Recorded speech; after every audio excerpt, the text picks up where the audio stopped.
live. We're on the tube of you. We are also on the Watai Woodturning Facebook page. And I have received permission from Bo, our producer at DV Radio, of which I am a host, to share our live this morning on DV Radio. So if you will give me a second to use my phone, I'm going to share this live.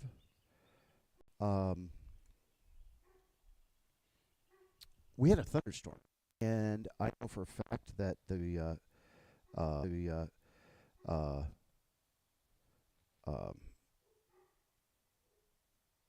I know for a fact that the grounding is not appropriate. It's not correct in my shop, and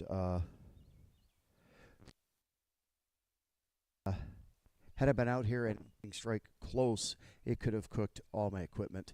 That's not worth the risk. Live on Facebook, both on the Watai Woodturning page and on DV Radio, and we are live here on my YouTube channel. My computer and managing commentary and everything is all over here to my right, so if you see me pausing to take a look or whatever, it's just so that I can monitor and see if there are any comments or anything like that.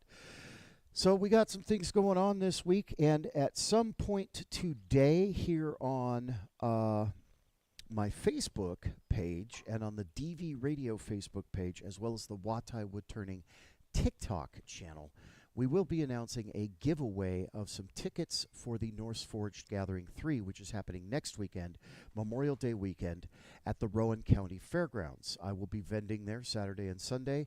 It is going to be a huge event. There are already well over 800 attendees, and then there's about 300 or 400 vendors, performers, all the people, volunteers. It's going to be a huge event. It's going to be a lot of fun. Tickets are available at norseforgedblades.com. Scroll down to the gathering, and we will be giving away some tickets. So stick around, stay tuned. I haven't heard from Bo, our producer, yet, but we will have some tickets available courtesy of DV Radio. What we have going on today is two nice pieces of red Coolabah burl. Got some little crackiness. There's really can't really tell a grain direction. It's burl, and it's heavily burled. So what we're going to do is we're going to mount it between centers. This one has a little bit of a crack or inclusion here, but it's solid here. So we're going to start with this piece, as this is our best chance of being successful. And we're going to put a tenon on this end. This will be the lid, and we're going to see what we can turn out of this. We're going to try to make a little ring box, or actually a fairly large ring box. This one will be about 3 inches across, whereas the ones that I've been making are 1.5 to 2 inches across. They're very small for a single ring, so I wanted to make a couple of larger ones. I will be working in collaboration with Nick Bacon, Roswell. I'm not quite sure how to pronounce his, on TikTok and on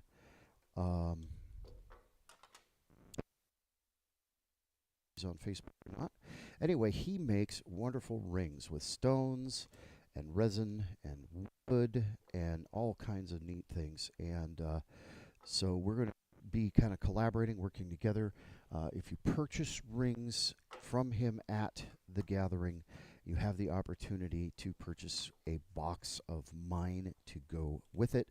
And if you do so, that will be at a reduced price from purchasing them with Nick. And again, we'll work out the details of that. We're both so busy right now just making things for the gathering that we haven't had time to hammer that out. But Friday, all we're doing is setting up, and so we will be getting together and creating a plan, a game plan of how these are going to be presented to the public. So what I've done is marked centers on both of these, and I'm going to go ahead and use my little punch establish the center. Red coolable burl is very hard, which makes it actually quite a joy to turn, but it does like to eat tools. We're going to deal with, we're going to start with this one because it looks like it's going to be a little friendlier to us. And we are going to use a steb center. We're going to use my half-inch steb center. And hang on just a second here, and I'll show it to you before we get it mounted between centers. I am using a little wire brush to clear the teeth on this. And I'll talk to you about the steb center real quick. So the steb center is also called a safety center. Hang on, let me zoom in.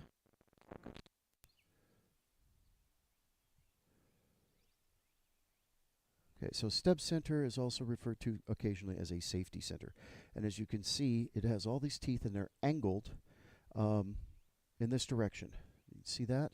They're angled in this direction. Well, as this turns, the teeth are biting into the piece and moving it around, and you get your little center pin there that you can either loosen and it springs or tighten down, which is I've got it tightened down. This is also called the safety center because it's designed so if you have a catch or if you're pushing too hard with your tool, it will actually spin and it'll dig a ring into the wood. But it's designed that way so it will spin rather than catching. So I like it. I don't know if it's better or worse than a traditional 4-prong or 2-prong live center. Hang on, let me get you guys situated again here. But I find it to be pretty useful, especially when we're doing something like this burl, which is very, very hard, very dense. And so it does have a tendency to resist being cut. And so if it's going to be catchy, that tells me that I am actually, let me adjust that center. That tells me that I'm pushing too hard, I'm trying too hard, and I need to ease up and let the tool do the work. So it's a really good, in my mind, it's a good way to kind of keep track of your technique. So I'm just going to loosen this little grub screw here, and that lets that come out, and I don't want it that far out. We're going to back it up a little bit. I just want enough that it catches that center.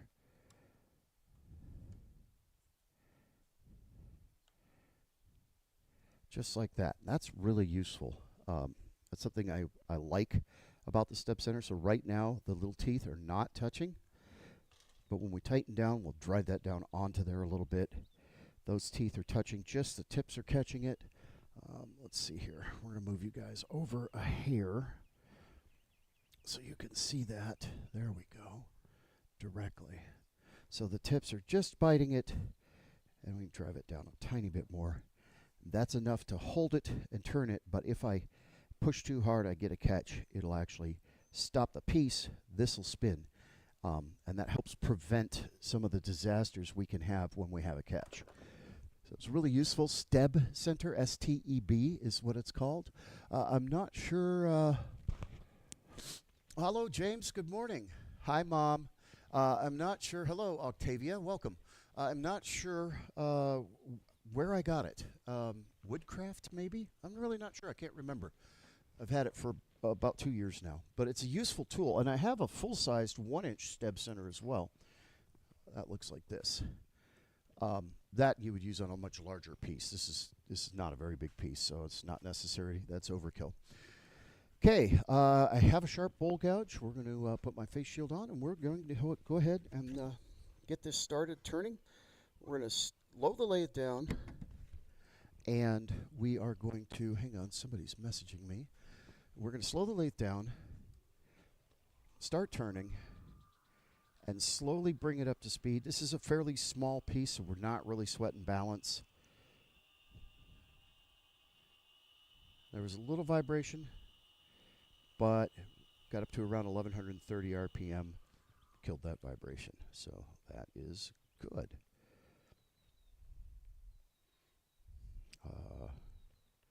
Okay. Now, let's go ahead and start turning. Sorry, I got simulcasting on DV radio, and we're working on the giveaway of the spots for the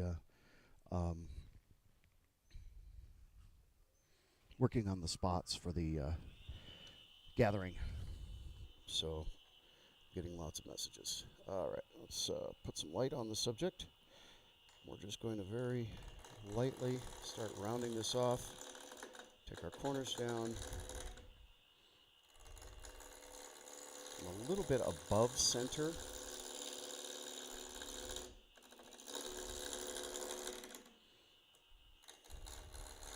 That's okay for the moment.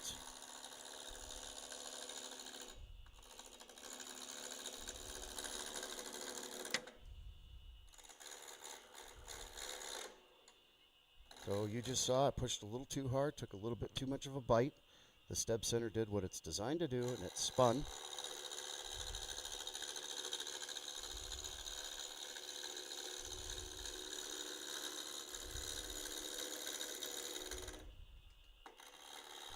There are probably 37 different ways to hold this piece at this stage. I could have used a glue block on a faceplate. I could have screwed a faceplate into it directly. I'm sure there are 4-jaw chucks that are big enough to just clamp that 3x3 chunk in there. I do have one actually. I have jaws that'll fit it. But I find that if you establish round, if you're able to establish round and set your tenon between centers, you're going to have a much more accurate piece. And being as we're going to be doing some jam chucking, accuracy is important.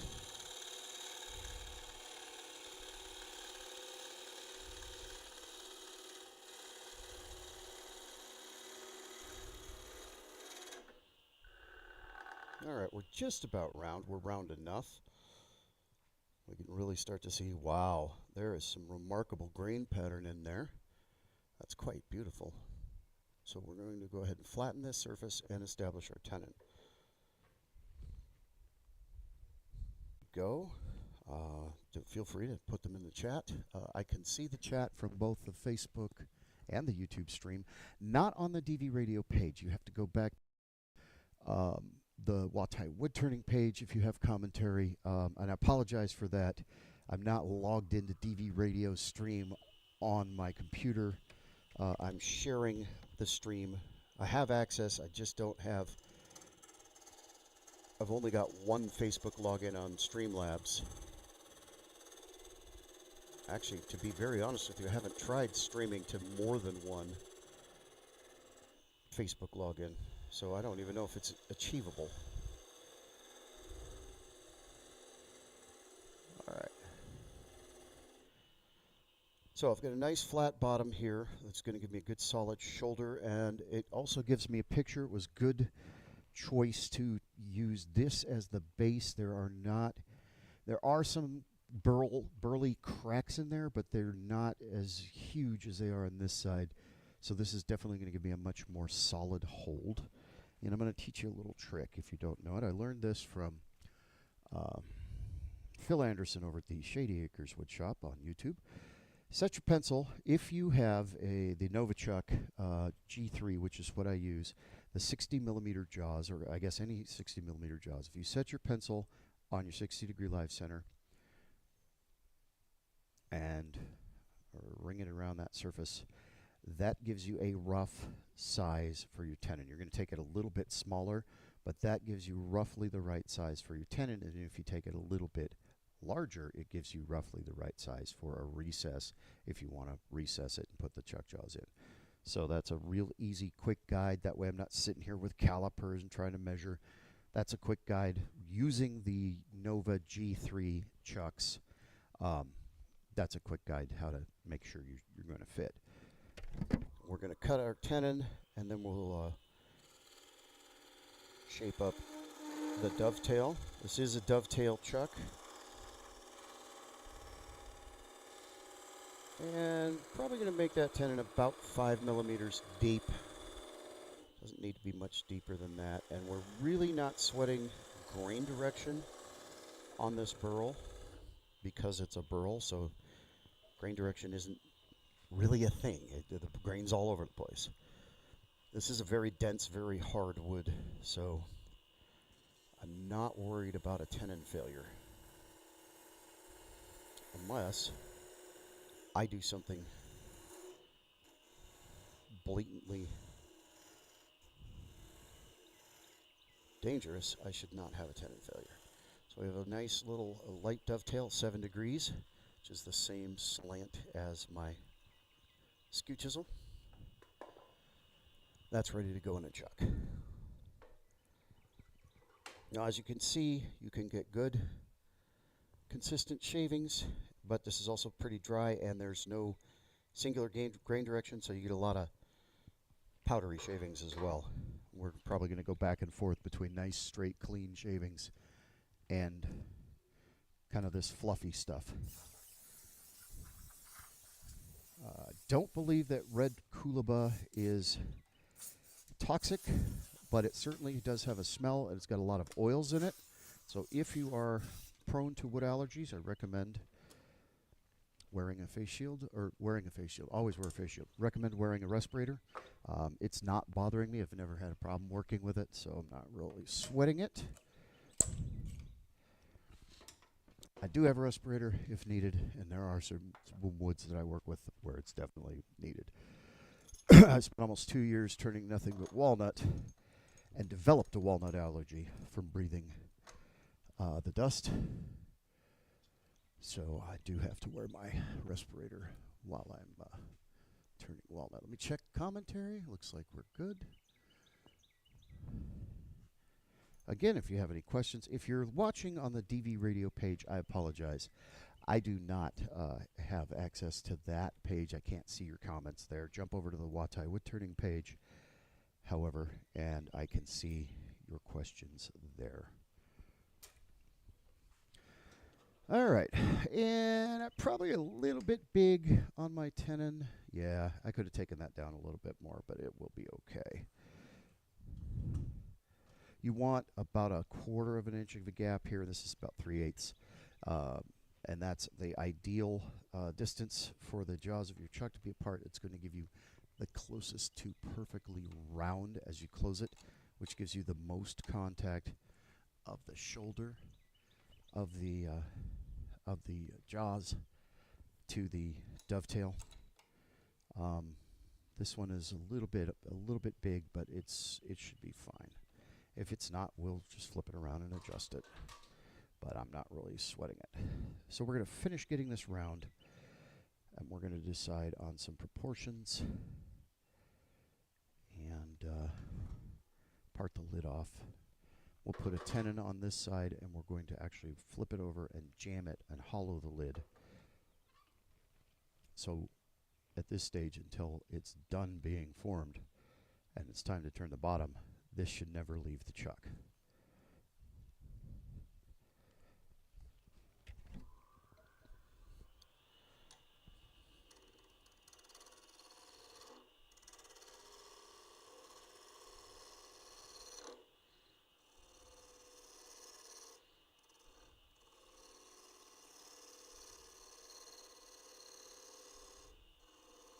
And a nice light cut here.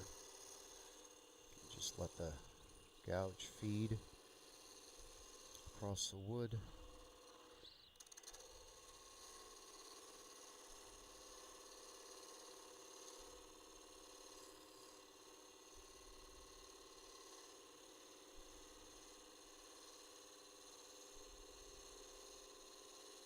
We're getting a good clean cut.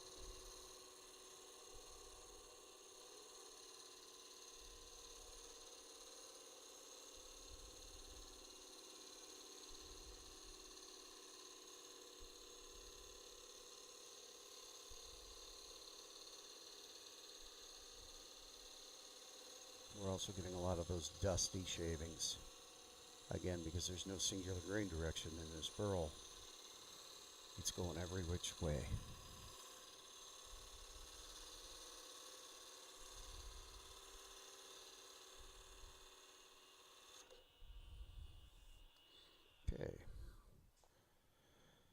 Little bit of a, wow, that's pretty. A little bit of a flat spot still.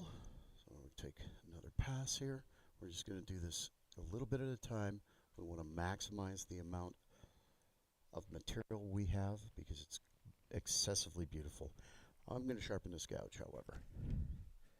Give me just a second.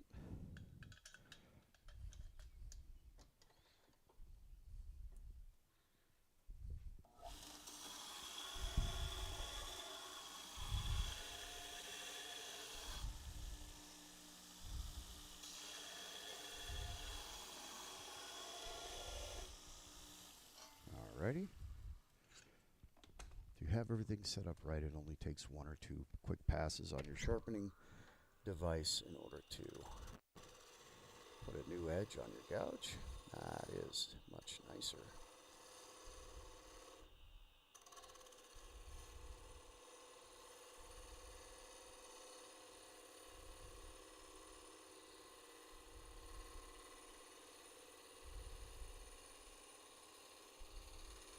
Open the flute a little bit so that we're minimizing the surface area of gouge touching the wood, and it gives us a much finer, much cleaner slicing cut. I'll show you these shavings in just a second. Again, hard to get a consistent ribbon because there's not consistent grain direction.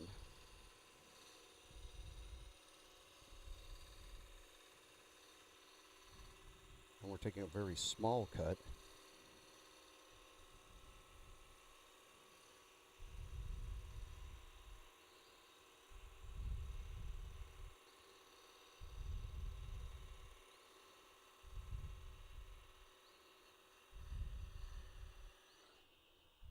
But look at this very fine powdery cut, very fine powdery shavings.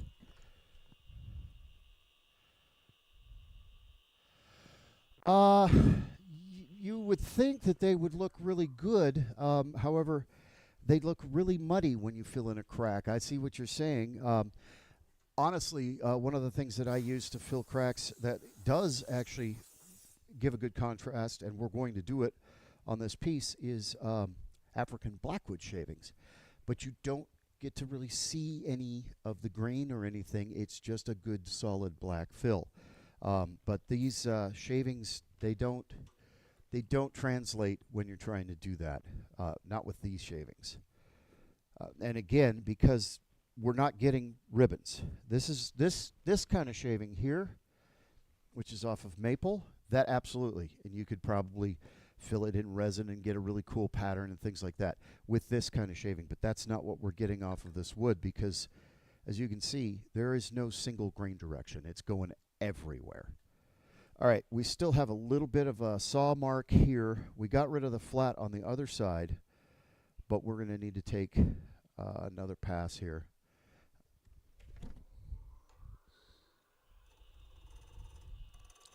We'll pick that cut up, open the flute again so that we are exposing the least amount of surface area on the cutting edge of the blade to the wood. And that narrow slicing cut gives us very clean results.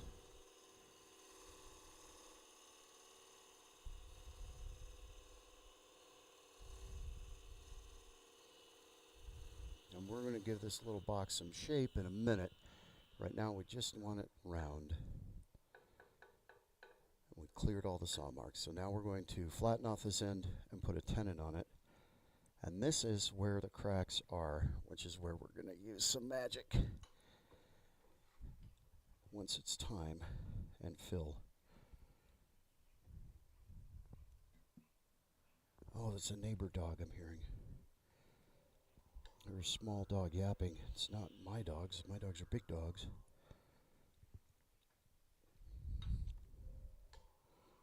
We're just going to come nice, clean cut straight across here.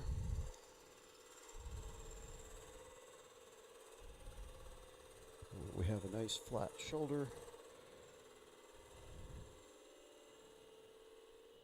And we're going to establish a tenon, and we're going to make sure that it has parallel walls so that it jams appropriately, and probably about 4 millimeters deep, maybe a little bit more.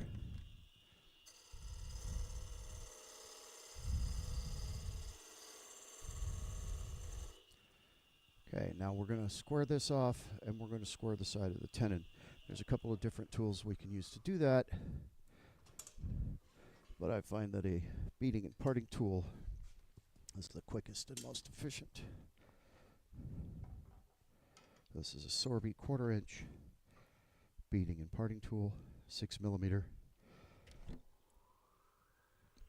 And what I'm doing is sighting down the shaft of the tool, making sure it is aligned as perfectly as possible with the bedway of the lathe. And that gives me a straight cut, perfectly perpendicular to the plane of rotation, meaning that I have a sharp 90-degree angle here with straight sides. That will give me a good jam when I reverse it and jam it into the body.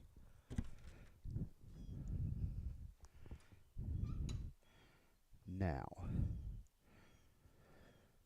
this is a fairly large, this is intended as a ring box, but it is fairly large.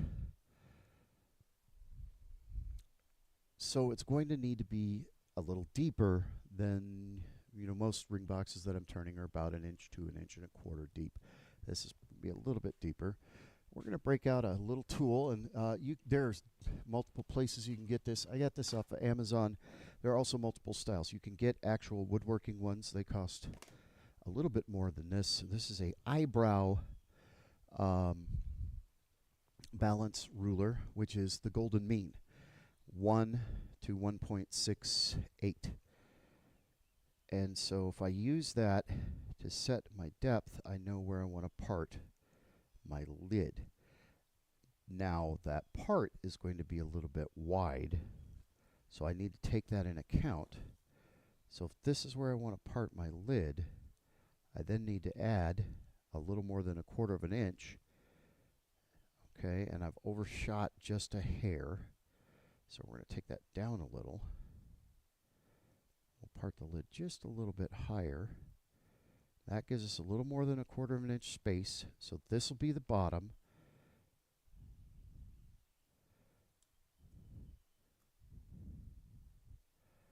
That's where the lid is going to be. This is how much room I've given myself to part it. And at the end, when the box is put together, it's going to meet this golden ratio.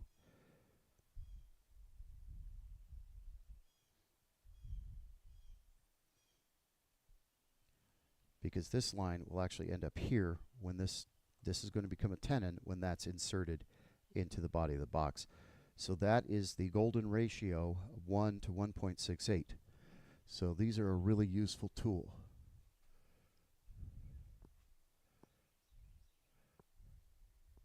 I'm running a 1 to 20 grit, and it's actually the Sorby Pro Edge. So it's a belt. And the reason I like the Pro Edge, I don't have a wheel. I'm going to be getting a wheel, but the reason I like the Pro Edge is because I do not get a hollow grind. What I mean by that is that's straight. That goes against a metal platen that holds the sanding belt, and so that is perfectly straight, whereas with a wheel, even though it's very slight, even with a 10-inch wheel, you get a bit of a curve or a hollow grind. So what ends up happening is the tip is cutting and the heel down here is dragging, whereas here I have a nice position of contact that I keep very narrow, and you can actually see where I cut, and I have a very narrow band of continuous contact right here, and it gives me a lot of control. I'm able to control that blade very, very well. But we're going to work on our tenon here. Now, there are two ways to do this. One is to make this tenon match this tenon in width, so that I only have to cut one recess. I have found, however, that when you do that, you have a tendency to be, by the time you get around to fitting the lid, it becomes way too loose because it's had so much time to move around. What I like to do is make my jam tenon smaller than my finished tenon, my actual tenon that will hold the lid of the box. That way I can come out to it and get a good fit for the lid of the box, rather than hope that I eyeballed it correctly, or using calipers or whatever, hope that I cut it correctly and end up cutting it too small. So it gives me more or a better chance, higher probability of having a good fit with the lid closure.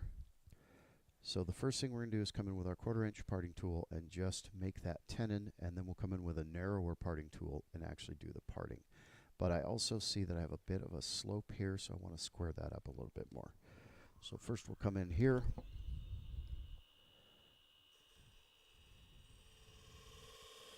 Square that up.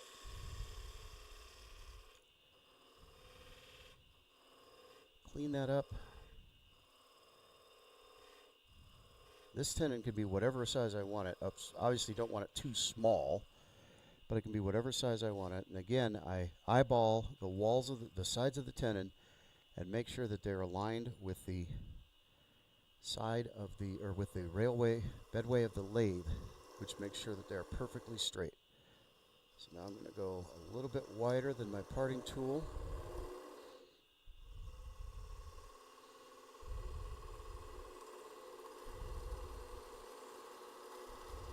I'm gonna about a third of the depth of the tenon on the top, maybe a little bit more. Don't want the walls to be too thin, but I also don't want the walls to be too thick.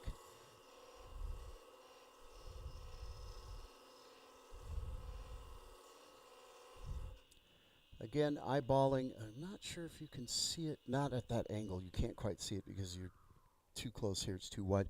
But what I'm doing is looking down, and I'm looking at the sides of the tenon, and I'm comparing them to the bedway of the lathe, and I want to make sure that that is exactly matching. It's straight.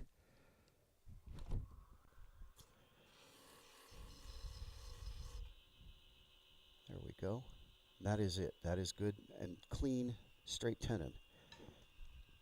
Now I'm going to come in with a little bit of a narrower parting tool. This is one I made. And I'm going to give myself a tiny bit more room.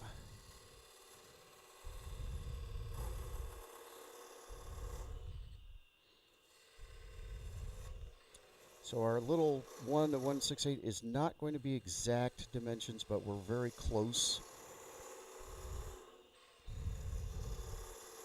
We're still going to lose a little bit. And again, we're cutting just a bit wider than the tool so that the tool doesn't bind.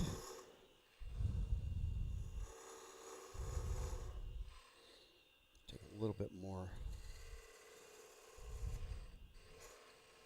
Getting tight down in there, which we don't want.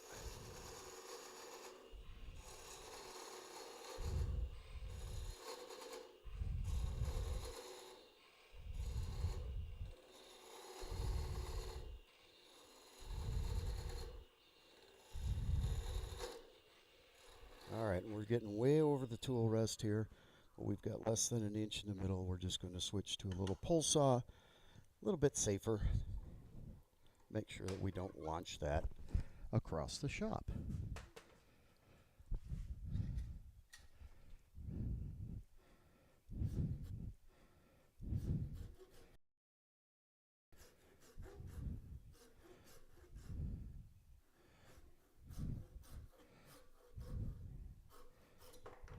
There we go.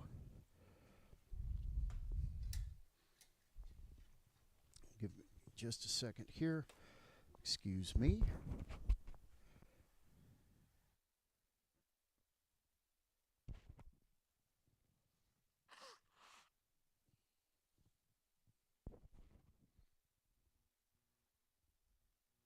Sorry, as I was saying, I don't really have any reaction or response allergically speaking to red coolabah. However, we got things blooming. Late spring, early summer day, and my allergies are certainly telling me about it. Let's get a fan going. It's starting to warm up. Now, we're going to flatten this edge. You should be able to see from there. We're going to flatten this edge, take that little bit of the leftover off. And we see we have a crack here. We got to keep an eye on that. That's inside, and that matches this inclusion right here. That camera is terrible. Sorry. So there's that little bit of an inclusion right there. That translates to a little bit of a crack here. That will be turned away. That's it. When I hollow, that's going to disappear. The only thing we're going to have to worry about is when we shape the lid, we're going to have to do a little bit of work filling. We have a little one here that will probably disappear completely, but we'll probably have to do a little magic here. But first, what we need to do is flatten this surface and then cut a recess to fit this tenon so we can jam the lid and hollow it.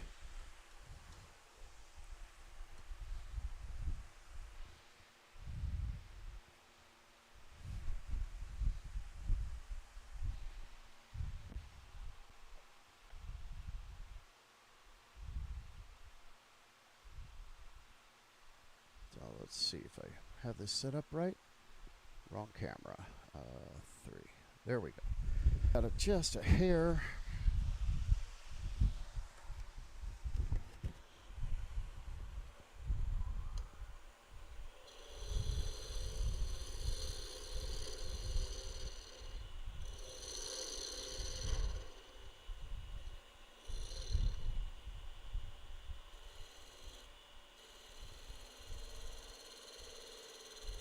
Very light, very small cut. You're getting a lot more of that fuzz.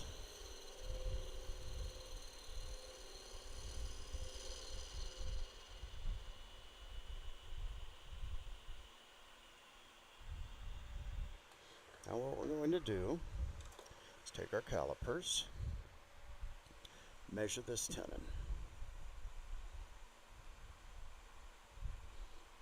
And we're going to slow the lathe down. Good morning, Sue. We're going to slow the lathe down and touching only this point, not this point. If we touch this point, it'll actually pick that tool up and fling it, and that's sharp, and there's those points, but you really don't want that flying at your face. So we're just going to establish the size of our recess. And then we're going to come in with a parting tool, and we're going to sneak up on that. Now that shows me, again, I was talking about that little crack. I don't believe that's going to be much of a problem. It's not. It's more of a aesthetic issue than a structural issue. And again, this is burl, so it's to be expected. And most of it's going to be turned away. So we're going to come back in with the parting tool.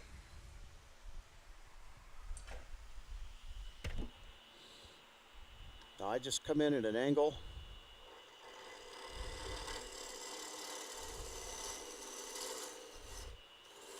And then straighten it. And that gives me a bit of a hollowing cut.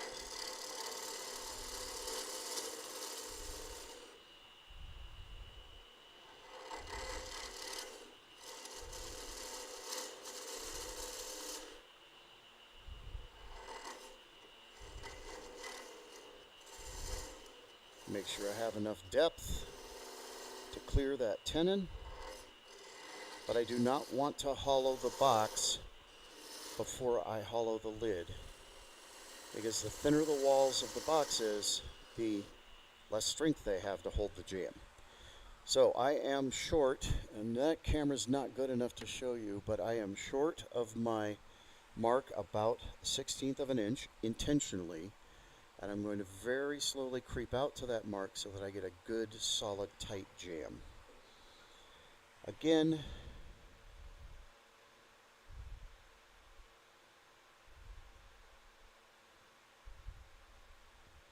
sighting down the tool, the length of the shaft of the tool.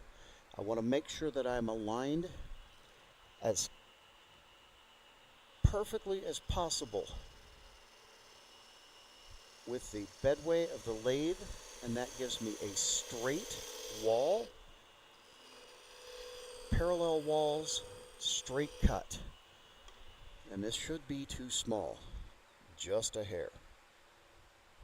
It is, but I can get the edge in. Going to be now a tendency, if you look at the shape of this tool, it's a wedge.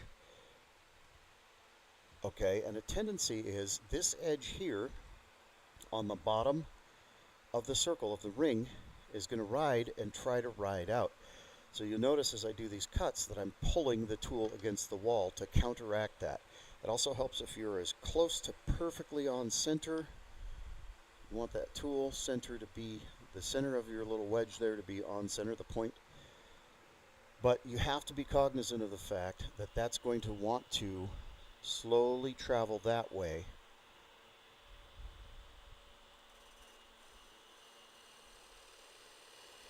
So you need to be very conscientious about actively counteracting that. Okay, we're a bit closer, but I think we're still just a hair too small. Yes, very good. We'll do that one more time. Hang on just a second. The wind just caught my door loose from my log that I used to pry it open, and I don't want that slamming around. Apologies. Watch out, baby. Watch out. And I have a Mastiff in my way. She likes to hang out in the shop with Daddy.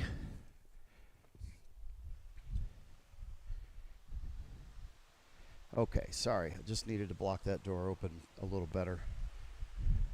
We're having kind of weird weather in North Carolina today.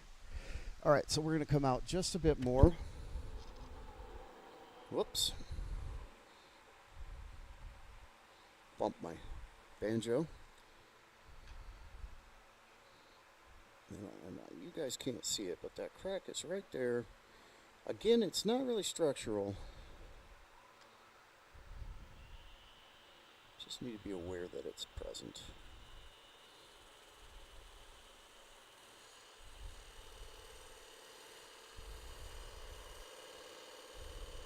Okay, that may be our jam. We may need to loosen it up a tiny bit. Just a hair. This is, if I smack it in there, I'll have to cut it out. So we don't want to do that. So we're going to come in now with a miniature skew. This is inspired by Steve Twidell, a British turner who lives in Ireland. This is a 4mm by 6mm by 2mm, or by 200mm high-speed steel blank that I then mounted in a tool handle and sharpened. And I'm going to, there's an angle here, I'm going to line that angle up with the bedway of the lathe. But I'm really going to basically use that side of that skew essentially as a scraper. Take that out a little bit more.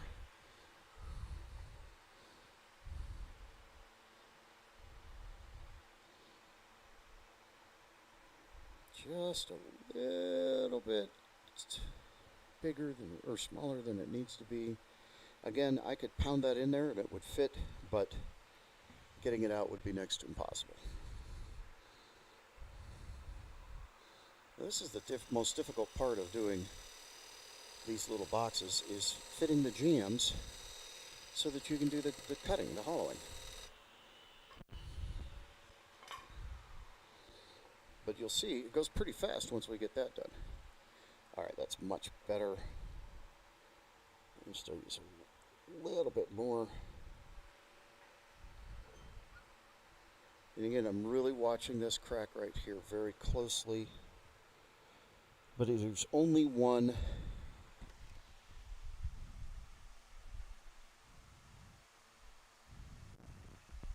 It's not really structural, I don't believe. I think we're going to be fine. So we're going to do the same thing. Really more using the edge of that little skew as a scraper. The tip is cutting, but I'm not really digging in. I'm refining. Ha ha ha, there we go.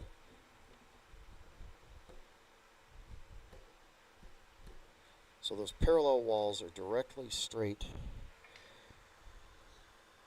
And we use the handle of our gouge.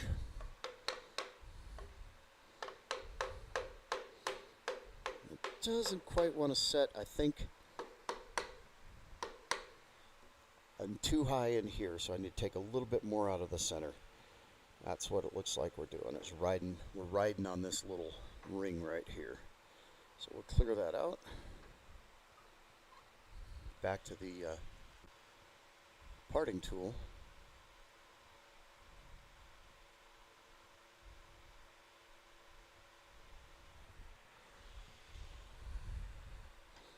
A little high. We just need to take about a 1/16 of an inch out. So we'll go in with the corner of the tool, rotate it, and just pull it out.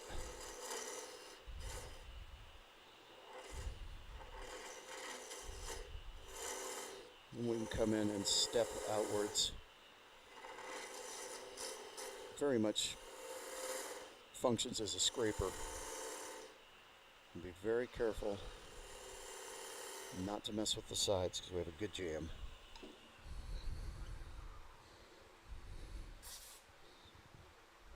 Gives me a little bit better look at that crack too, and again, it's still not worrying me. But there we go, we're perfectly round. Now I can see I have a little bit of an angle on my tenon for the top, and that's going to be the final tenon to fit the top, so I can clean that up right now. And I'm going to show you a little trick to make the opening and closing of the box easier. So we're going to come back to our parting tool here, and we're going to use it just like it's the mini skew. We're going to use it like a skew chisel. Use a very light cut, straighten up that wall, and then I'm going to stand it almost perfectly up and down, and I'm going to put a little V right there at the very top of that tenon.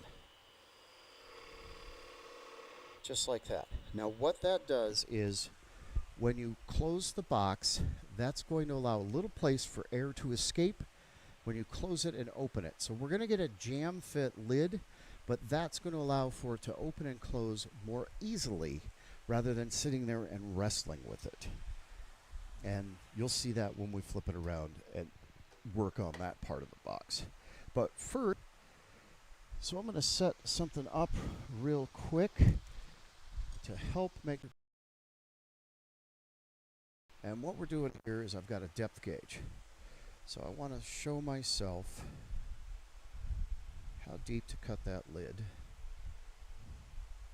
And probably want to give myself a little bit less. There we go. So that I don't get too thin on the roof of the piece, of the roof of the lid. And then we're going to come in with a 3/8" spindle gouge.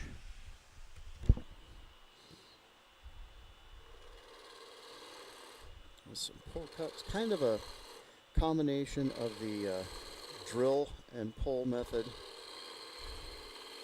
This isn't really end grain, it's really not cross grain, it's kind of every which way grain. Going to raise our tool rest a little, move it in a little bit closer. So I can cut with a push cut forward into the center.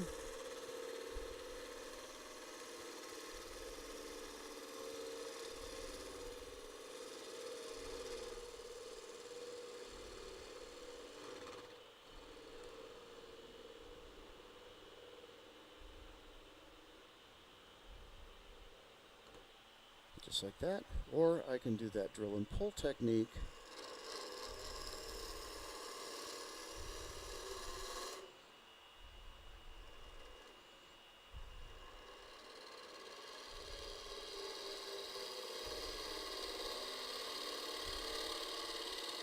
which actually enables me to remove material a little bit faster, but it doesn't give me as clean of a cut.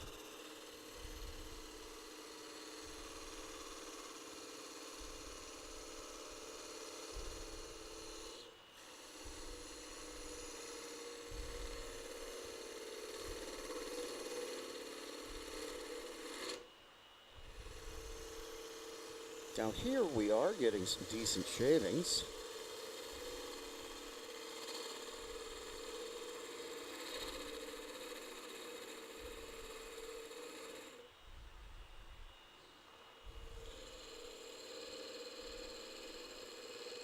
But they're not very long, again because there's no singular grain direction.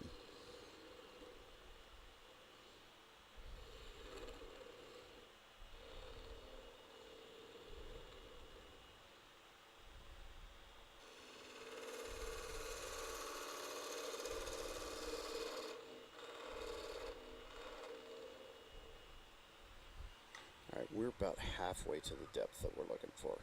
Yep, just actually 2/3. But I'm looking and I'm seeing our crack.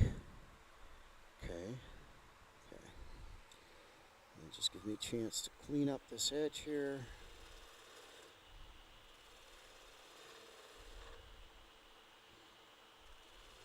We're going to get a little closer to our final depth, and then we're going to deal with that crack on the inside of the lid.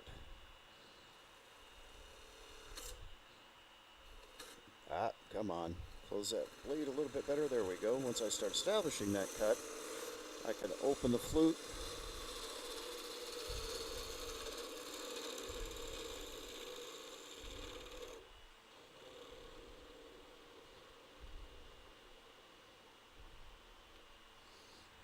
Let's see.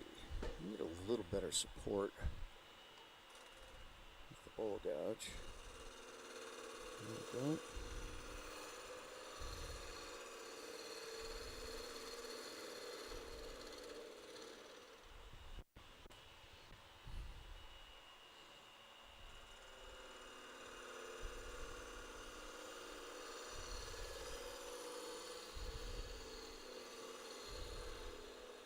And just because it's got a heavier shaft,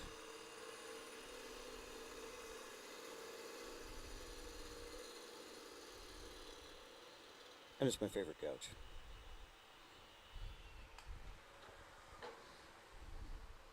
Alright, I think we're just about where we want to be. We get a little bit more. But we're going to clean this edge up with a square end scraper, also inspired by Steve over there.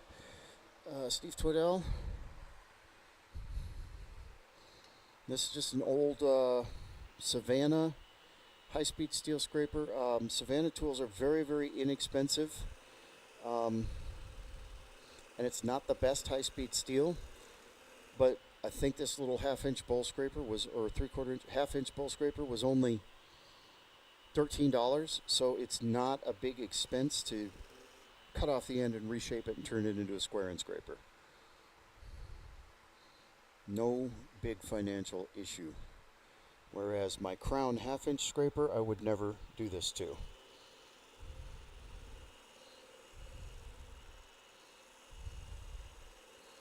So I'm just lifting the handle up so that the burr addresses the surface of the wood a little bit more cleanly.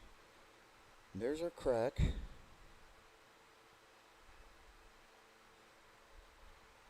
We're almost to the stage where we need to deal with that. We're going to come in with that half-inch scraper. It also came from Steve Twiddell. He actually gave me this, and it's quite a nice gift. It's a great scraper. This is the Cryo C3 steel from Crown Tools. Pretty cool. And this sucker keeps its little burr for a long time. The only drawback to this scraper is you can't touch up the burr with your diamond card. It doesn't cut this C3 steel. You have to put it on your sharpener. But as you can see, that burr, I haven't sharpened this in probably a week. That burr stays. It's very good steel. All right, let's see how we are depth-wise. We have a tiny bit of room. I think I do want to take it down.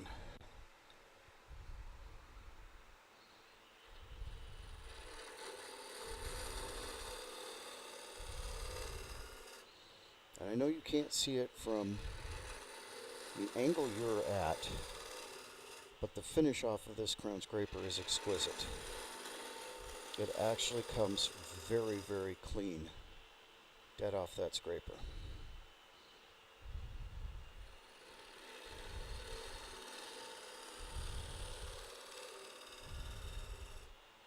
Okay, there we go. Let's see how we're doing.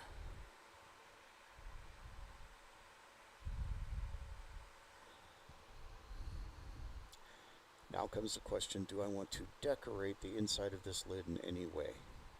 And I'm going to go with no. I'm going to let the burl speak for itself. So now, I didn't go all the way. I went close to all the way, but now we've got to deal with that crack. So I'm going to switch you over to that camera, which I'm sorry I cannot zoom in, but I'm going to move you a little closer. Give me just a second here. Have to wrestle cables and things like that.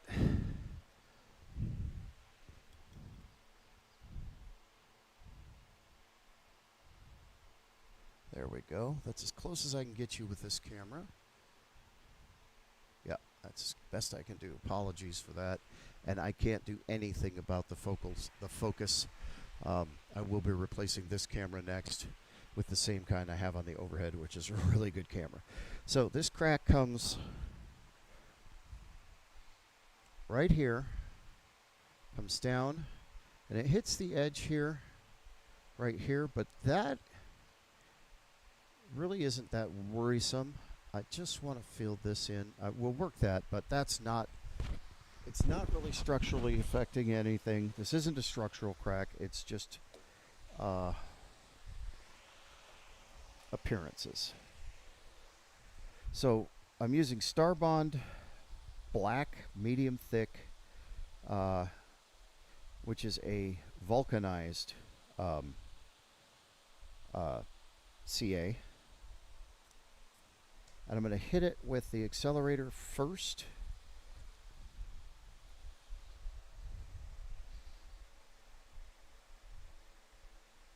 And we're going to come in with the CA.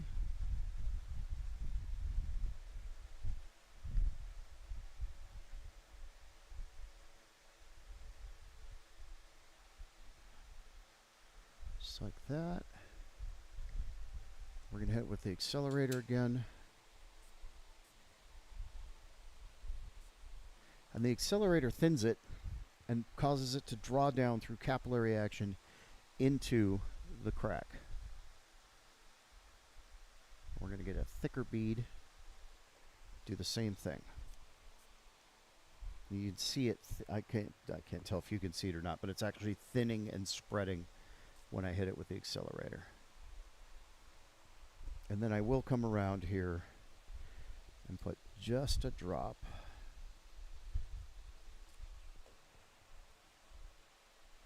on that crack on the outside, which we'll have to scrape again, but that should kind of solidify and alleviate any potential problems with that. What you doing, Munchie? Okay, and that's ready to start cleaning up. Hopefully that filled in and it did draw in effectively. And if it did, when I scrape this, we're going to be able to go directly to sanding without hitting it with any more of the CA glue. So we'll see how that works. Now I don't mind, they have a brown too. I don't have any, but I wouldn't use it here anyway because I like the contrast.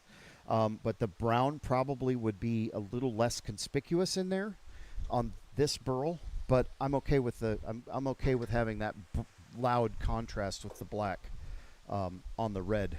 I'm okay with it.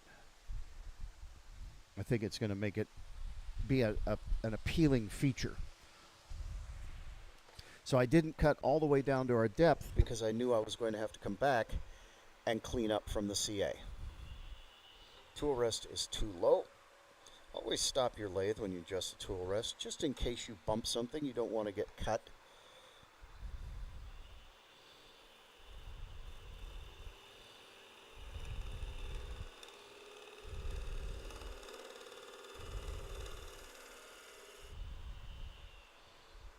let's take a look. And that was effective, very effective. We did get in there and fill that, so we're going to come a little bit more out, or down, I should say.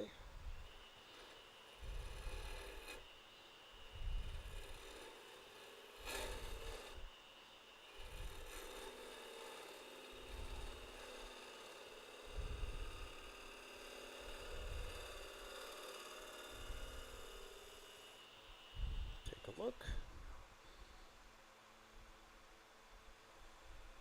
All right, we're going to add a little bit more. Sometimes you have to do this 2 or 3 times. It's just how it works.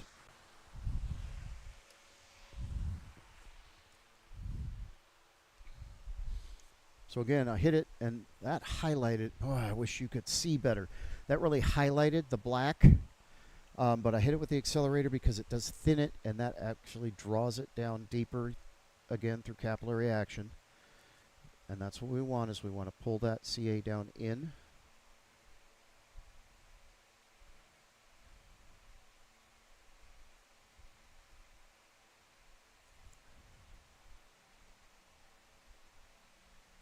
Okay, we'll hit it with accelerator again.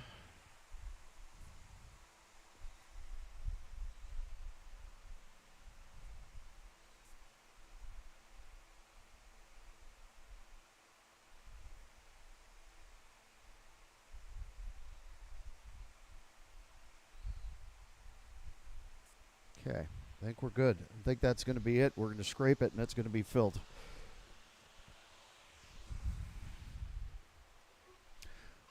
Chime in if you have any questions. My face shield.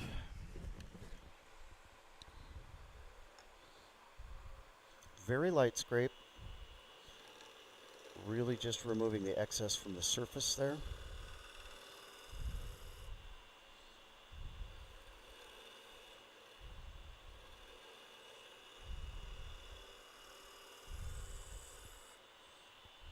Take a look. Oh, that's perfect. We're ready to sand there. Now I have to clean this edge up real quick. We're going to go to that square edge scraper again for that.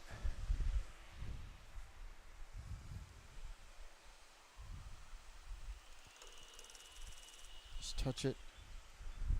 Come around here and do the same.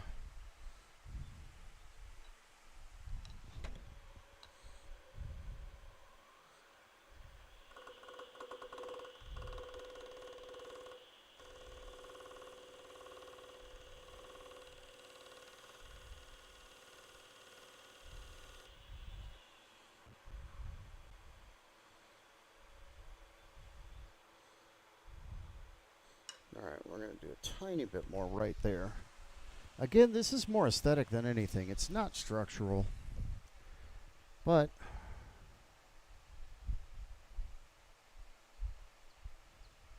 come on, get in there. There we go. Just a drop, half a drop.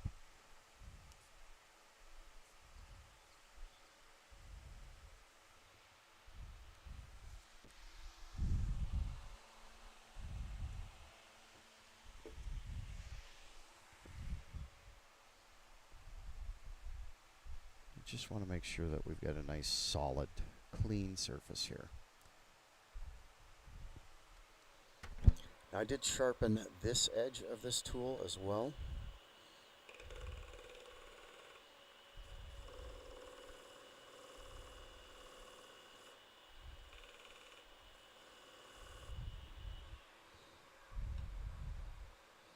A tiny bit more.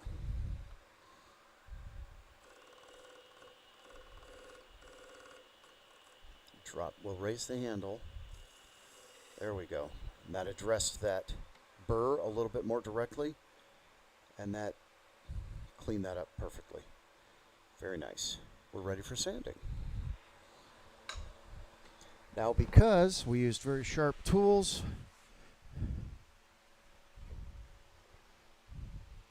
I'll see you later, Sue. Thanks for dropping in. Good to see you.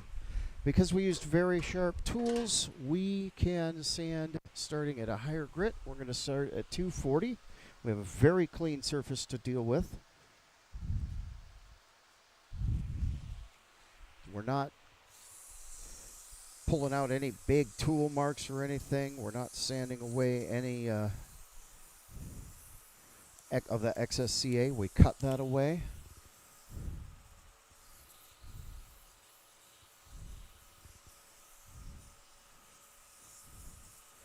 Now burl, because there's no single grain direction, I find it to be very, very, very effective to sand burl in both directions, with the lathe turning forward and backwards. If you don't have that capability on your lathe, it's okay. But in my experience, it brings a much better finish if you're able to sand both directions. Get your fingers in there. You can feel any rough spots, any challenging spots. But the reason I like to sand in both directions, if you think about what the shape of a piece of wood is, what it's made of, it's a bundle of straws. Kind of like the bundle of your fingers, right? These are the grains, and they're each a tube. If you think about it, if you're sanding straws, as the sandpaper comes across in one direction, say the lathe is turning this way, so the sandpaper is going to come across this direction, you're going to round out this side more, and you're going to leave almost a teardrop shape or a point on the back. So if you sand it in both directions, you round out both sides, you get a smoother surface. With burl, it's even more important because burl's going every which way. You have sharp edges up, down, left, right, all over. So if you sand burl in both directions, you get all the high points in any direction you go. Center out and remove those little rings. And another effective way to sand that to help reduce those rings is to use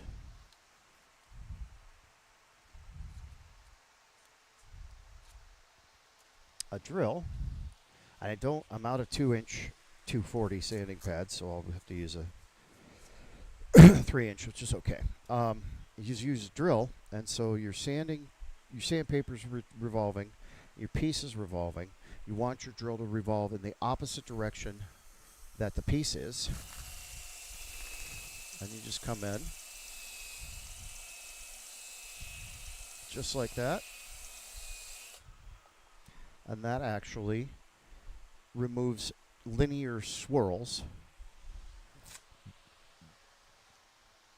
and it gets you a little bit cleaner. I mean, there's so many different methods of sanding, and I do it this way, I do it that way. I don't think very many of them actually would ever qualify as wrong. Everybody does it differently. They use the method that works best for them. All right, I'm cleaning my piece of 320 because I'm almost out of 320. But I'm also now going to address the grain of the wood. I'm going to raise that grain. But instead of hitting it with water, so that end grain soaks it up and expands, and then we're going to turn that away or sand that away, I use isopropyl alcohol, rubbing alcohol. And the reason I do that is water takes about 20 minutes to dry. Isopropyl alcohol is dry, so I can keep sanding. So I'm saving myself an immense amount of time by using alcohol, which still does the same thing. Grain soaks it up, grain expands, grain gets sanded back. Okay? Same thing, but dries 20 times faster.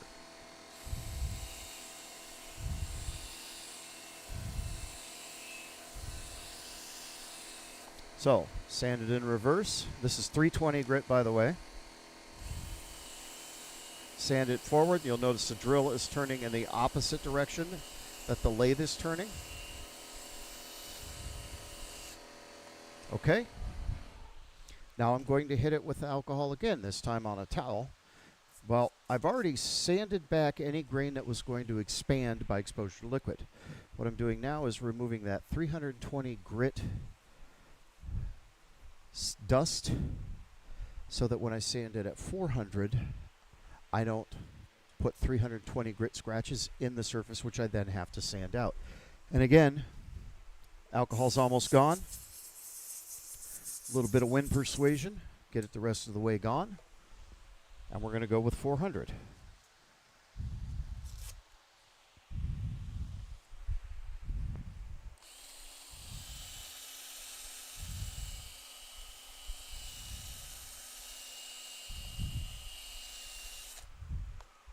in both directions, forward and reverse. Again, this is possibly extraneous. You probably can get away with not. A lot of turners don't sand in reverse. You don't have to. It's just my preference. I find I get a better finish. It's what works for me.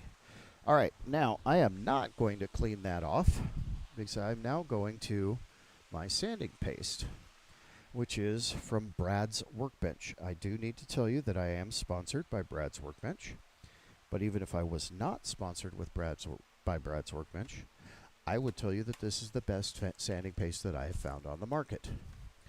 It is a friable abrasive, meaning the more you work it, the finer it gets.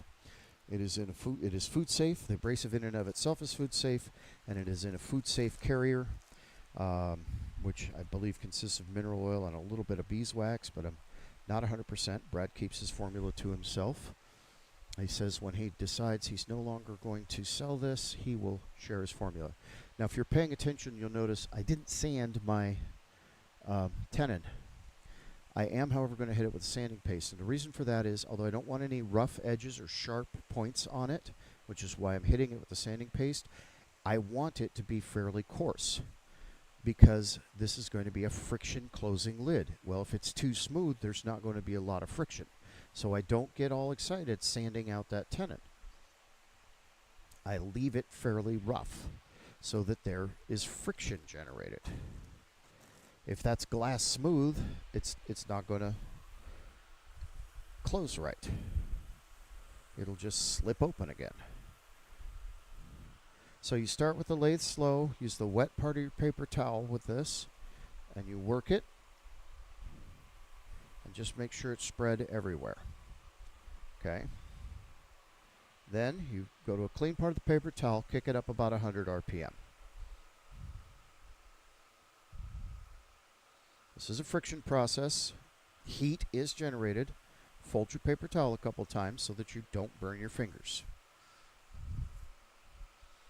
Now you'll notice that paper towel is coming away dirty. Okay, that means that I'm removing material. It's sanding. Clean part of the paper towel, kick it up 100 RPM. Do the same thing. Rinse and repeat until the paper towel comes away clean, at which point you're no longer removing material. Your sanding paste has done its job.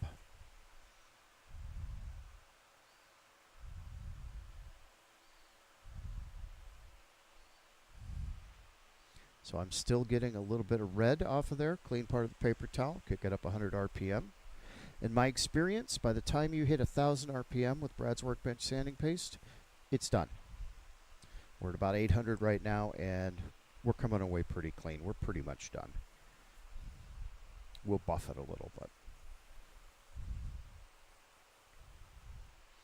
yeah, we're not removing any more material. So we'll just kick it up to 1,000 and just buff it.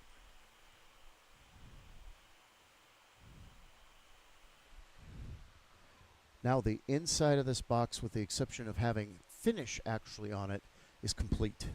It's turned, it's sanded, it looks really good. Once we take it off of here, we can't do anything to it. We'll never be able to hold it again because we're going to turn that tenon away.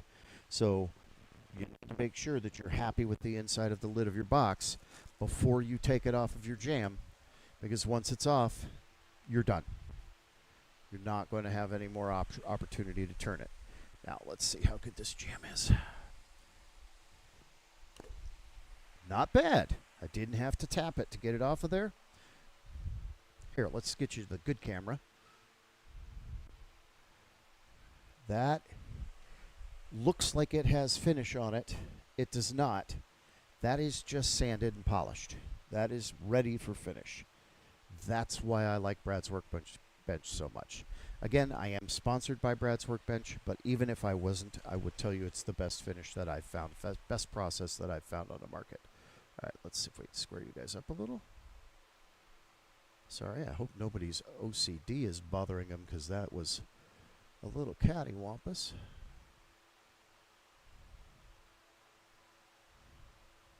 There we go. Okay, now, as I said when we started this, that tenon is bigger than this tenon was. so that we can come out and get a good jam with the closure of our lid. I'm going to take advantage of the fact that we had that crack. Where'd you go? See, I told you it was superfluous. There it is. And here it is on this surface. And that's going to be the alignment. That's going to fit that back together the way it came apart. Right there. So that's good to know. And we'll just give ourselves a little mark. Just so that we have something to kind of line up for. It's not, because this burl is so wildly active, it's really not going to, we're not going to notice very much of a grain match, but we'll try to get close. All right, so now we need to transfer this measurement to here. We use the exact same technique we did before. Take our caliper, get that outside measurement of our tenon. Set the lid to the side for the moment.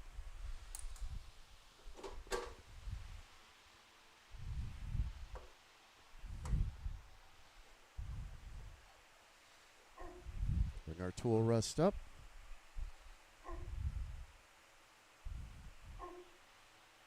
Now again, touching only this side of the caliper.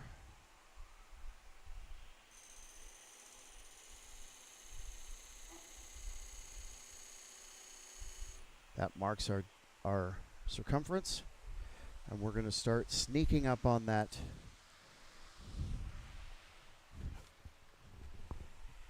to fit the lid to the body of the box.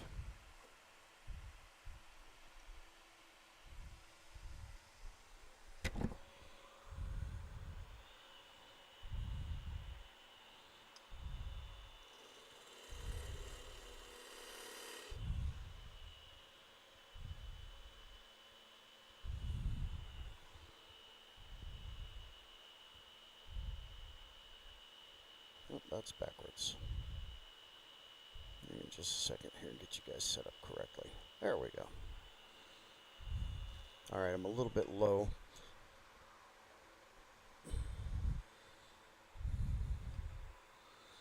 Again, sight down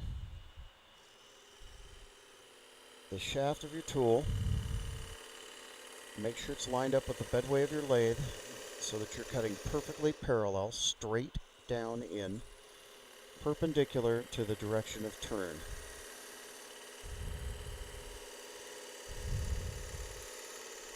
Now we had a little bit of bulk to remove. We're about a 32nd of an inch short of our mark.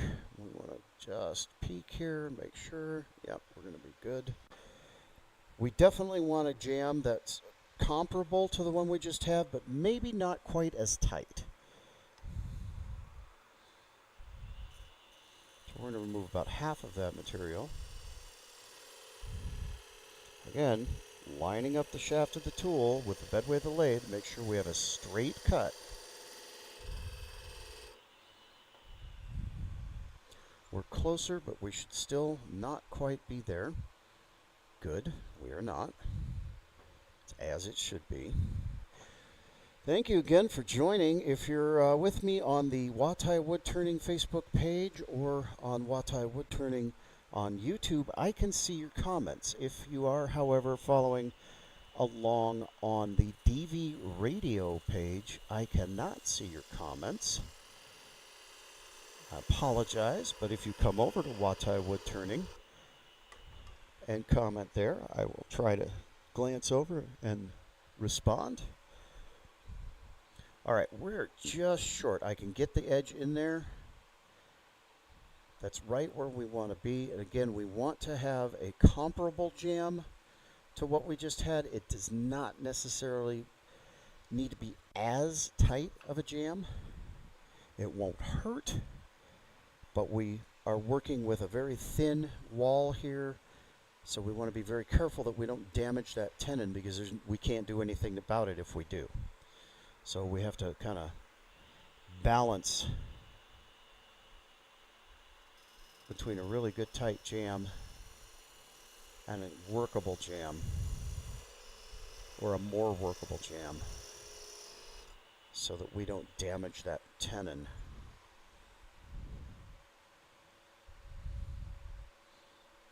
boy, yeah, we're right there. So if I banged on this and forced it in, it would go in there, but it would crush that tenon. So we're going to go back to our mini skew, same as we did before. We're going to line this surface up, that line aligned with the bedway of the lathe. And although we will do a little bit of a cut, we're really more focusing on scraping that side of that recess with the edge of the skew, the bottom edge of that skew blade. Closer. This is what takes the longest. It didn't take very long for us to finish the inside of that lid. Really didn't. It was only about 15 minutes, tops. This is what takes the time. Probably got that rest a hair low. We'll move it up in a second if need be. Need does be. So we're going to take a very, very fine cut with the skew chisel. So we're going to hold it at a steep angle of about 45 degrees, and we're going to come in with the tip. We're just going to ride that sharp little tip down the side of that wall of that recess. Very, very gentle. We're watching the shadow over there of the cut. At this, we can't really, unless I lean way over the bedway of the lathe, I can't see what the blade is doing, where it's doing it. I have to watch the back side of the piece and watch the shadow.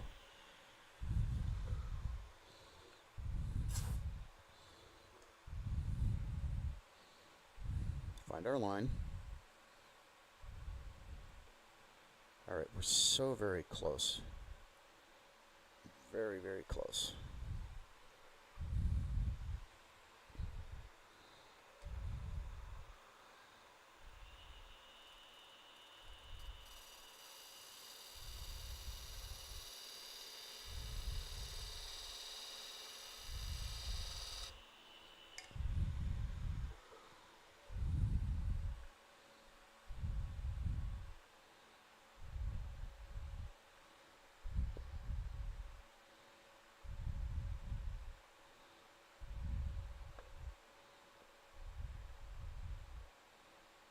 Okay, that is about the same tightness as we had here, which is going to be a little too tight. We're pushing it. We're going to scrape that side again just to remove a tiny, tiny amount of material. We don't quite want it to be that tight of a jam. So literally using the side of this blade as a negative rake scraper. Get the dust out of there.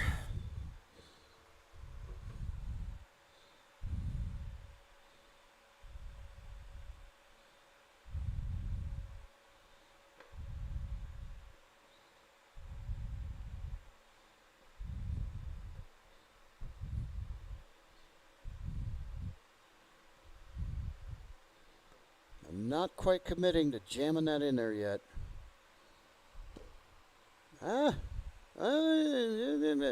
So what I've got is a little bit of a friction rub here. Boy, we're right at the point of 6 of one and half a dozen of the other. We're going to scrape it a tiny bit more. This is 50-50. We can do either scrape it a little bit more or leave it be and just send her home. We're going to scrape it a little bit more. All right, find our marks.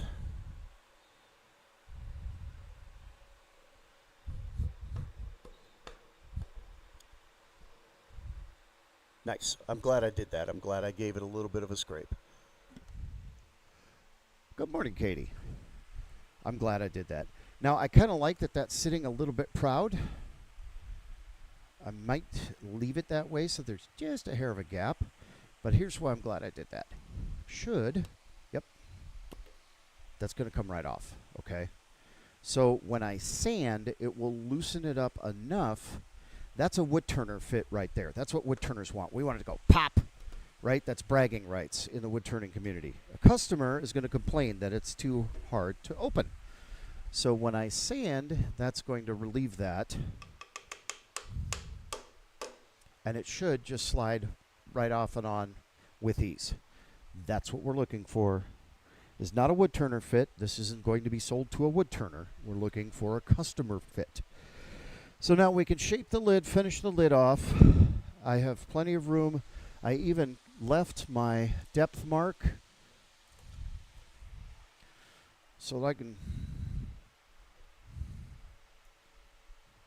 look and see on the back side of this. I've got room, so I kind of know where my lid is. Remember, I've got that tenon down there, so I know that that's my drop dead right about here. I don't want to cut below that, but that gives me plenty of room to dome this lid. So that's what we're going to do, is we're going to give that a little bit of a dome shape.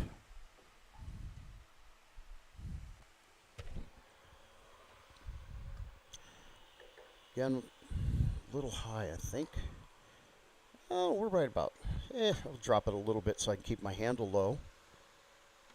Keep a real sheer angle of the blade, gives nice sharp cuts. And we're going to work kind of from the center out. There's really no grain direction. I need to sharpen. There's no grain direction. No specific grain direction. It is burl. So in to out, out to in doesn't really have any effect. But what I do want to do, because that is a jam fit, is I want to try to keep as much energy directed toward the headstock as possible. That will reduce the possibility of the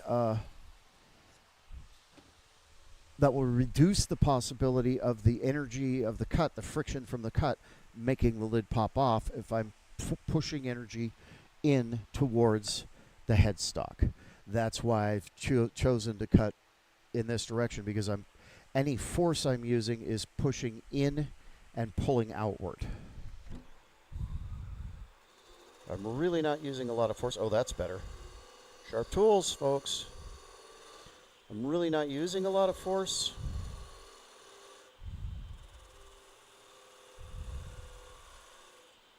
Keeping our cuts very light.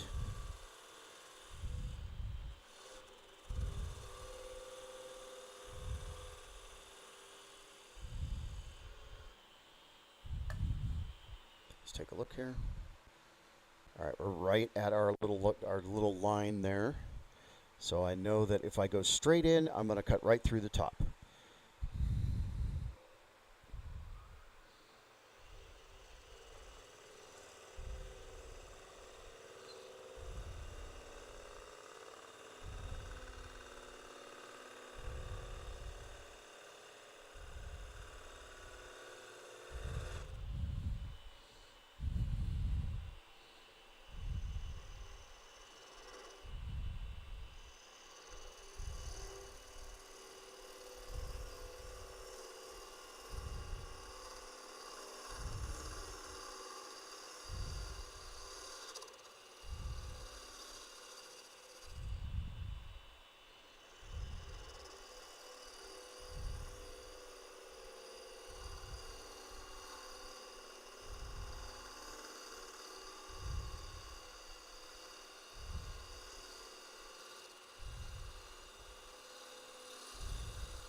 We're going to come in with a shear scrape here using the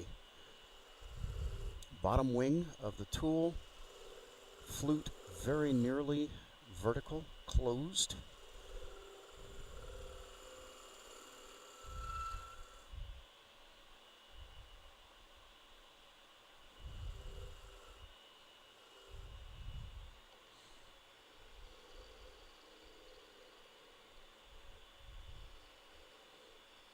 Take that down just a hair. Super fine cut.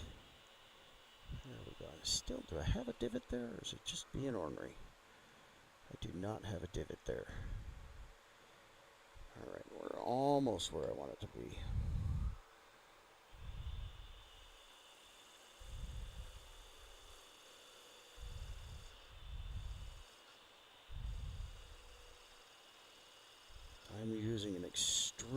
light touch, very, very fine cut.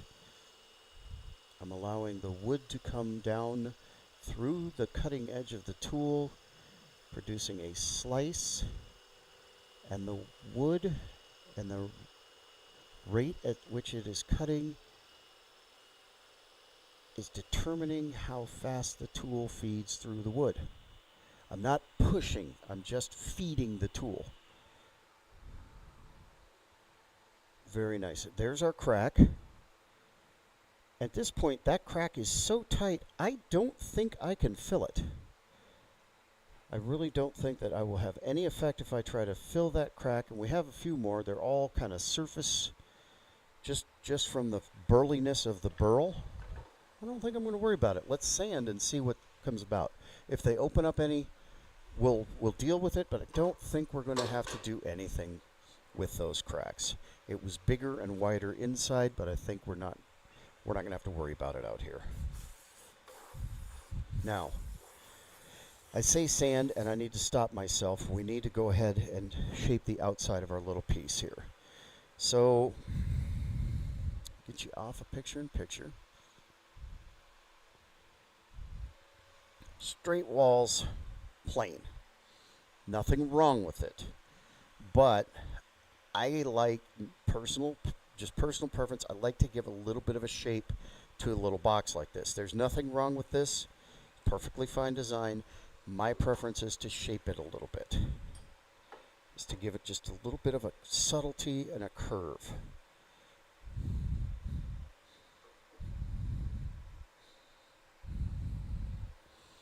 We'll come in with that 5/8 inch bowl gouge. It's like, why are you using a club? Well, because it's very, very sharp.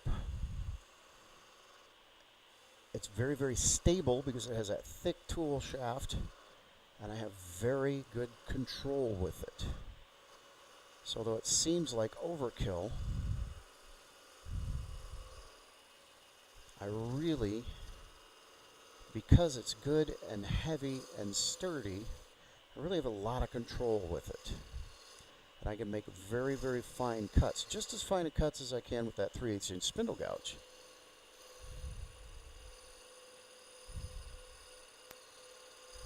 I also have a 1/2 inch bowl gouge, and I like to use it too. But I made the handle for this one, so it's more mine.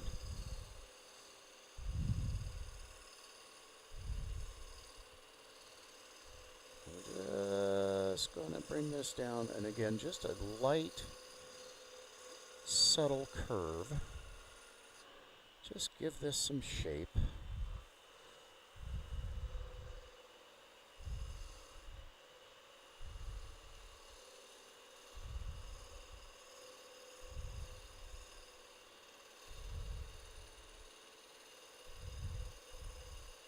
Now it looks a little bit funky here, but we're going to defunkify it in just a second.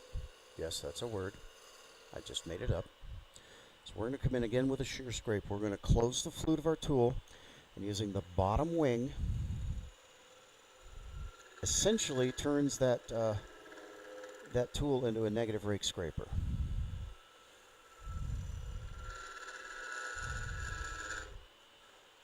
And we're just going to massage this shape, nice and easy.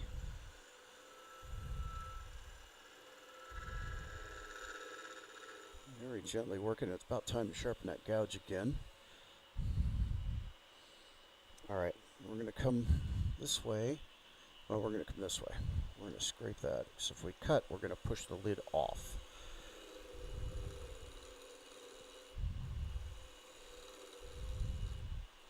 Here I have to be careful. You want to be able to grab the lid to open the piece.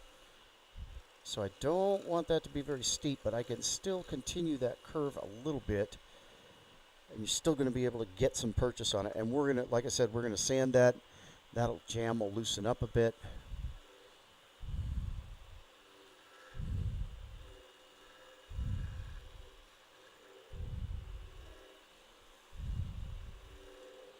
At this point, I'm starting to overwork it.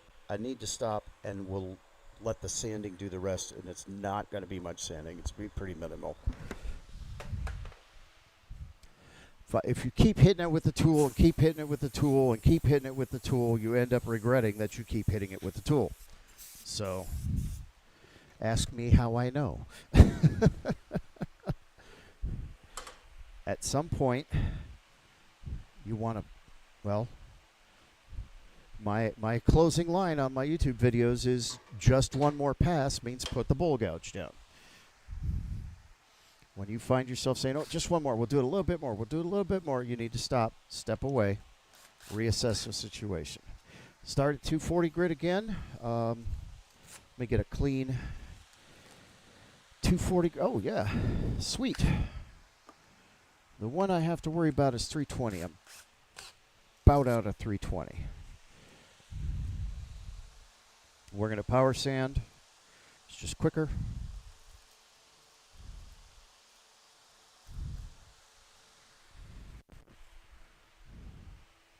Slow the lathe down to about 475 RPM. Drill turning in the opposite direction of the lathe. I got that little bit of a tool mark right there. Just massage that. Stop the lathe and look at it. We will be sanding in both directions. That'll help as well. All right. So surface. I want to soften this corner.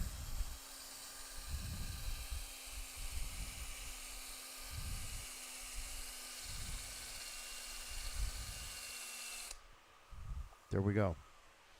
Now we'll turn the lathe in reverse. Same thing.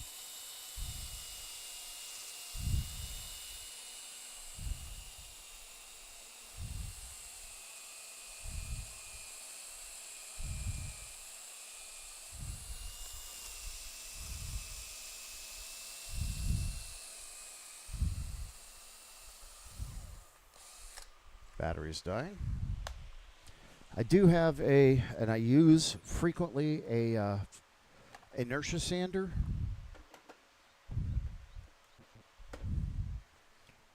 Which doesn't take batteries, but it also is great for bowls and things, but on smaller pieces like this, it does work, but it's a little bit more of a challenge to use.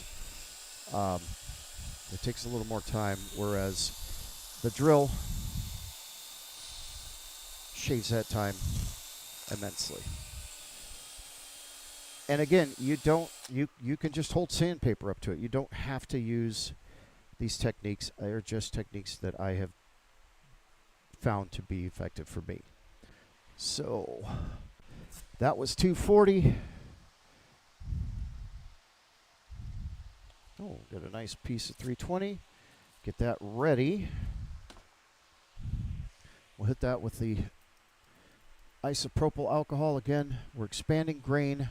We're also cleaning that 240 grit debris off of there, so that as we start to sand to 320 grit. So that opened up a little.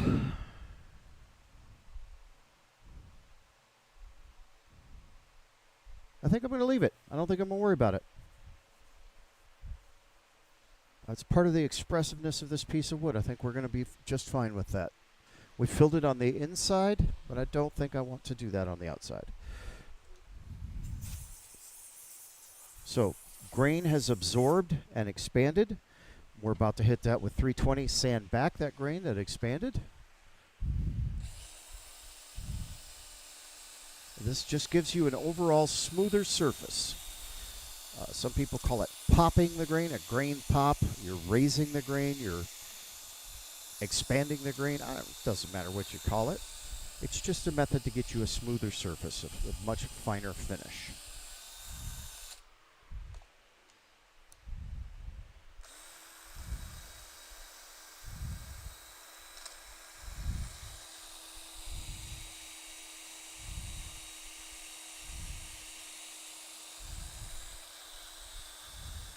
Okay, we're going to clean that one more time.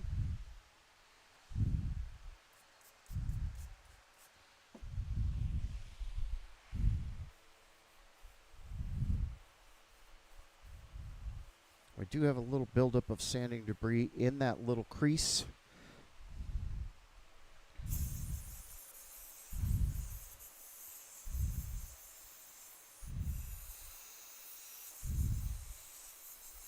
little bit of air.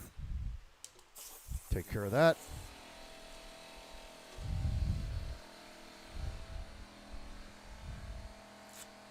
All right, 400.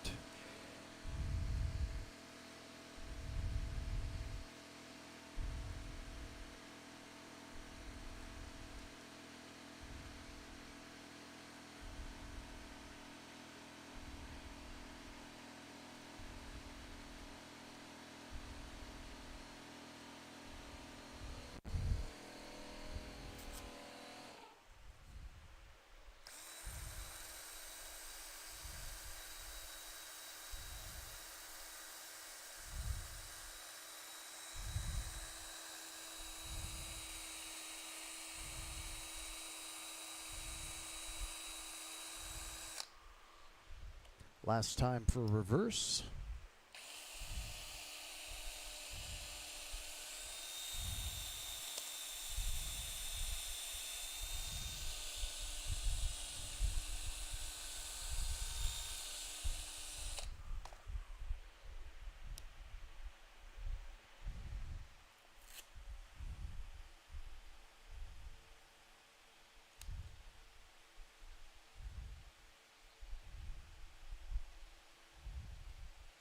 Clear that edge out again.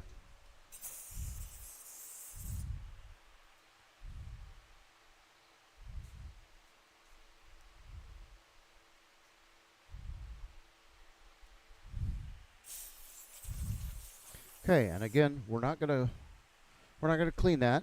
We're just gonna go straight to the sanding paste. Why? Because this sanding paste, again, is a friable abrasive, meaning the more you work it, the finer it gets.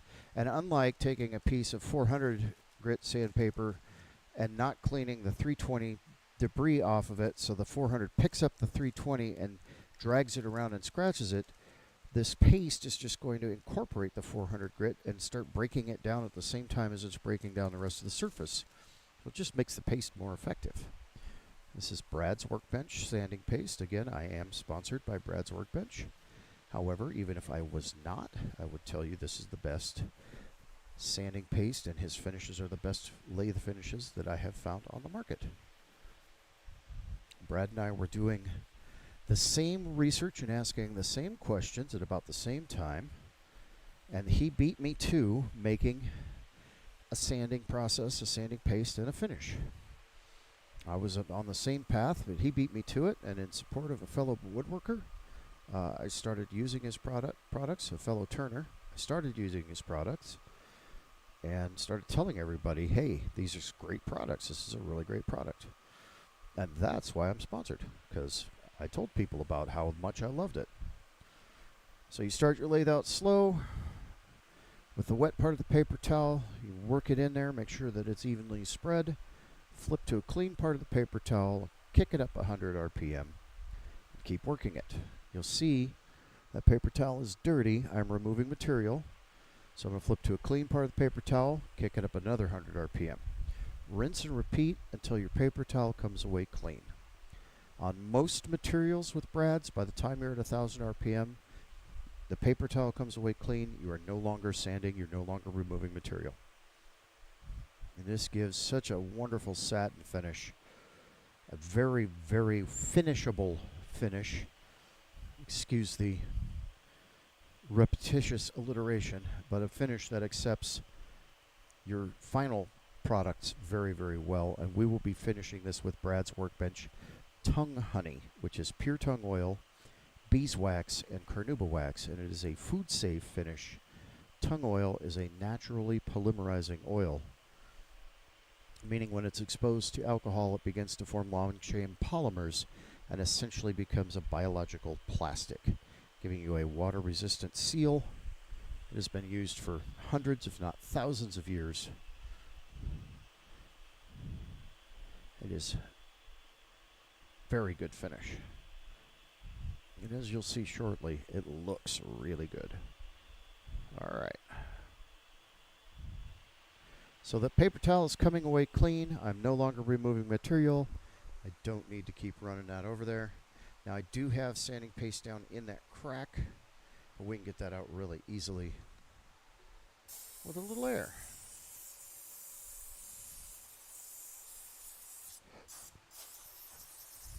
And the outside is finish ready. It's not finished yet. We haven't put any on it, but it is ready to be finished.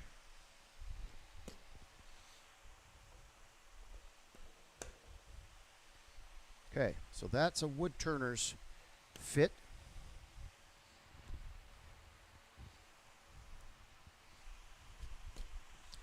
So we are going to sand the surface so that we can adjust that fit and loosen it up, because a customer doesn't want to have to wrestle with the lid of their box.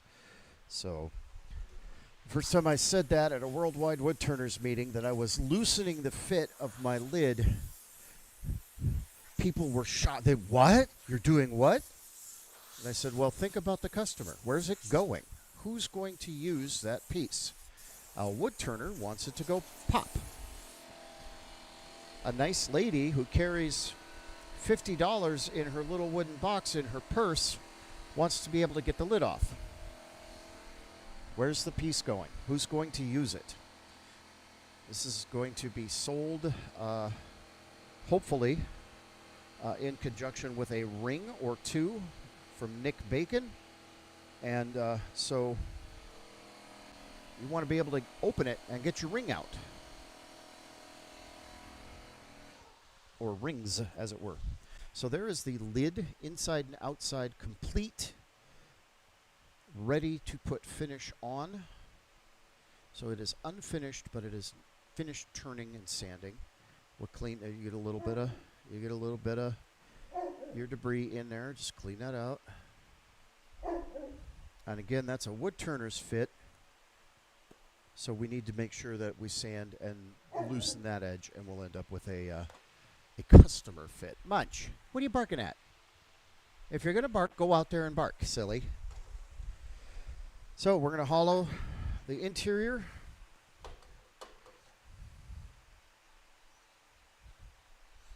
We'll use the 5/8 inch bowl gouge, but we're going to use that same drill and pull method, just with a bigger tool. And we'll set ourselves a depth. We want to get a little bit above the bottom so that we can make a concave, or a concave base. So just the edges of the rim of the piece touch when you set it down. In case it does get wet and it does absorb liquid, it won't rock.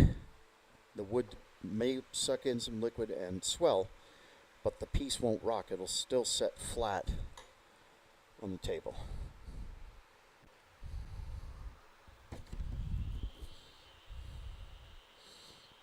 A little bit high, just a tiny bit high. So, same as with the 3/8 inch spindle gouge, about 45 degrees, just push the tip in, and then using your left hand as a fulcrum, you're going to push that tip in, use the left hand as a fulcrum, the shaft of the tool, the handle as the lever, and you're just pushing it away from your body. Now removes that material.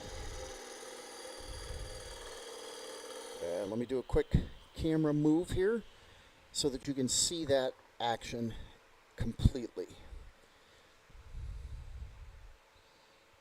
Okay, again, tool at about 45-degree angle here. You push it in,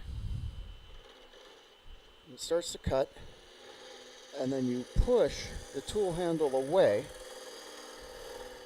just like that, and that's hollowing. That is removing a large amount of material very quickly.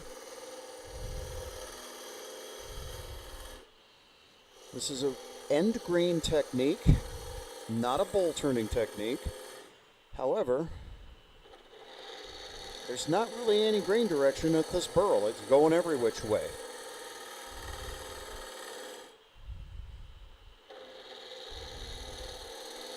When you want to rapidly remove a bulk of material, this is a very effective technique.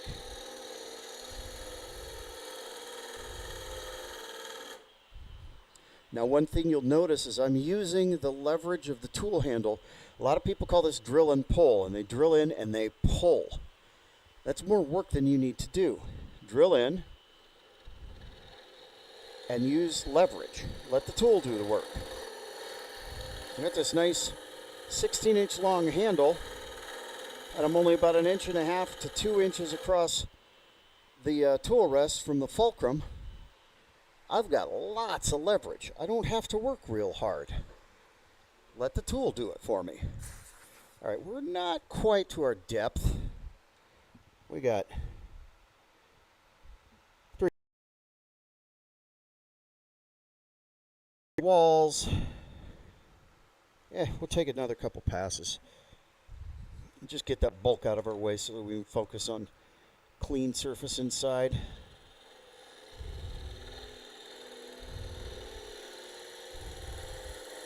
Now here, definitely is where you can start to feel how hard this burl is. Let's show you. I'm starting to get a little bit of a bird mouth where that blade's wearing dull right there, because I'm cutting in this direction, so this is part of the blade is what's cutting, and this burl is so hard that it's starting to eat that steel, so I need to sharpen up real quick. You can feel that as you're using the leverage. You can feel when your blade starts to dull pretty quickly. It's pretty easy to tell.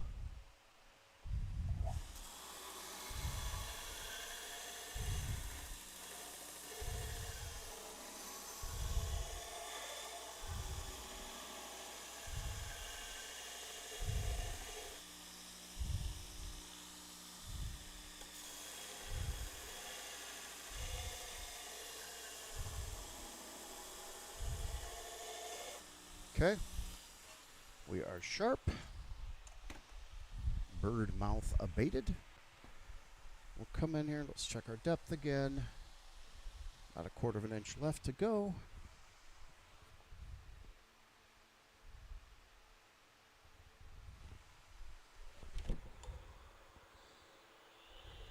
Oh, big difference. Immediate difference.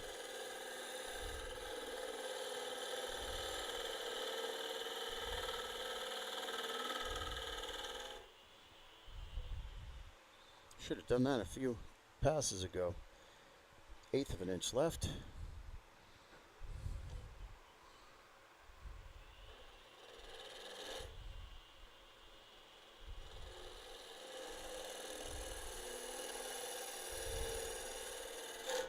Okay. Now that was the wing catching on there on the wall, taking a bigger bite than I want, which is why I'm not coming out to the walls. Yeah, I get a tiny bit more to go. Probably could do it with the scraper, but we're gonna.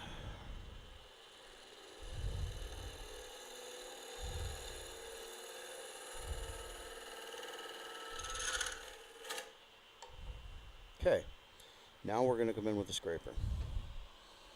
And we are going to use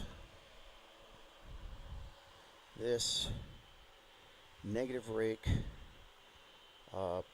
bowl scraper that I reshaped. Again, a Savannah tool, very inexpensive, so it's not a waste if it doesn't work. I reshaped a 1/2 inch bowl scraper. Rest is a little bit low, much thicker shaft on that 5/8 inch bowl gouge.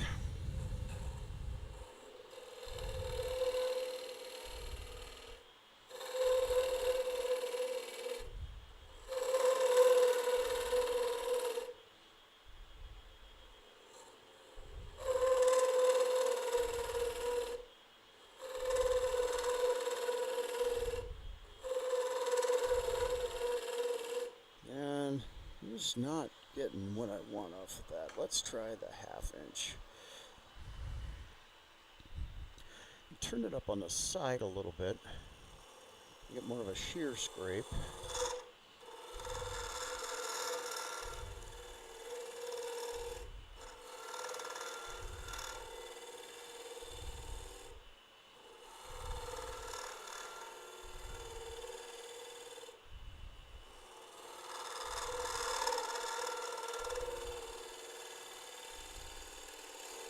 I'm going to very, very carefully approach our rim. Although we do need to loosen the fit of that box up a little bit. We don't want to hit it with a tool. We're going to do that with sanding. If we hit it with a tool, we'll blow it out and it won't stay closed at all.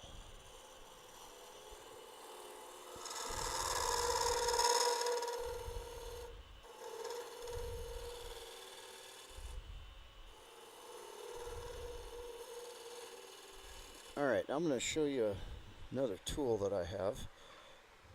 A tool company that I enjoy working with is Bestwood Tools.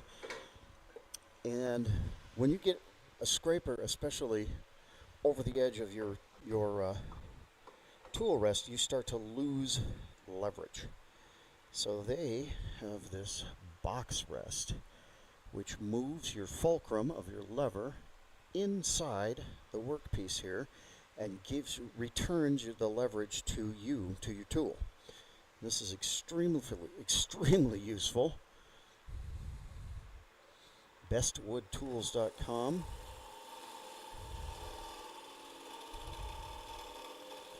Look at how much more control I have. The shaft of that tool is not rattling at all because I've moved the fulcrum of my lever closer to the work surface, in effect increasing my force and decreasing the force of the piece, of the turning of the piece. Like so. I'm not a physicist, so I can't really. I know there's better terminology to explain what's occurring here. Those are the words I know.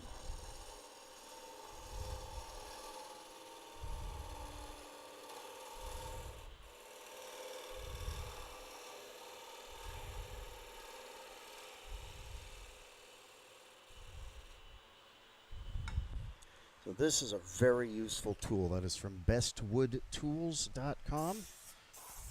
Tell them JJ sent you. Won't get you any discount or anything. I don't think. I don't know. Maybe it will. I do a lot of work with them. Okay, so this is probably the wall thickness I want. This is too thick down here, so we're going to keep working down that side wall. So we'll bring our rest out a little bit. So we're going to bring this corner out.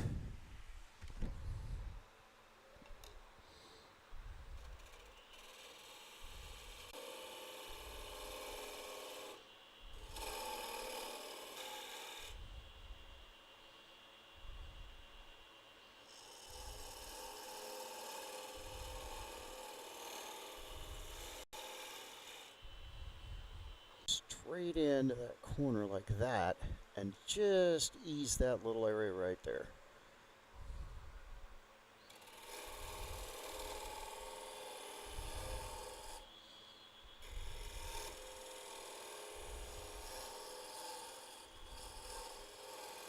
Make sure we have a very smooth corner transition.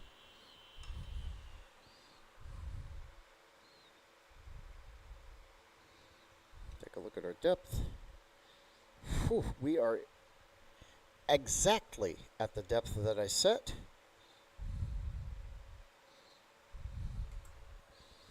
Okay, we're going to do just a hair more work right through here. I'm being very, very picky right now. This box feels like it needs to be just so, so we're making it just so. And so it is. Perfect. That's what we're looking for. Okay, that's it. We're hollowed. Time to sand. Then we'll finish the bottom and be done. So I do want to tell you that if you are in the North Carolina, South Carolina, Piedmont area, and you would like to go to the gathering at Norse Forge, which is at the Rowan County Fairgrounds next weekend, that is Memorial Day weekend, DV Radio, right here on Facebook, or go to dvradio.net, has purchased some tickets, free tickets to the gathering, a free weekend pass to the gathering. We have 4 to give away, and all you have to do, well, I don't know what you have to do yet, so stay tuned. I will get you that information from Bo, the producer at DV Radio, as quickly as possible and get that information out to you. Very grateful to DV Radio for their support of me. I am one of their hosts for Barracks Talk, which is our flagship show. But DV Radio has always been supportive of me ever since I introduced myself by pestering them while I was working on my book project. And they have actually been very supportive of me from day one in both my authorship endeavors and in my wood turning. So it's 240 grit. Again, we have a good surface to work with here. We're just going to brush that up there. We're not going to sand that edge, but we're going to brush it. We're not going to be too careful. We want to loosen that fit a little. We have a little bit of a ridge here. We're going to fix that real quick. It's from where I turned the corner on that tool. I got up under that side a little bit, so I can go back to my original bowl scraper and level that little spot off really easily.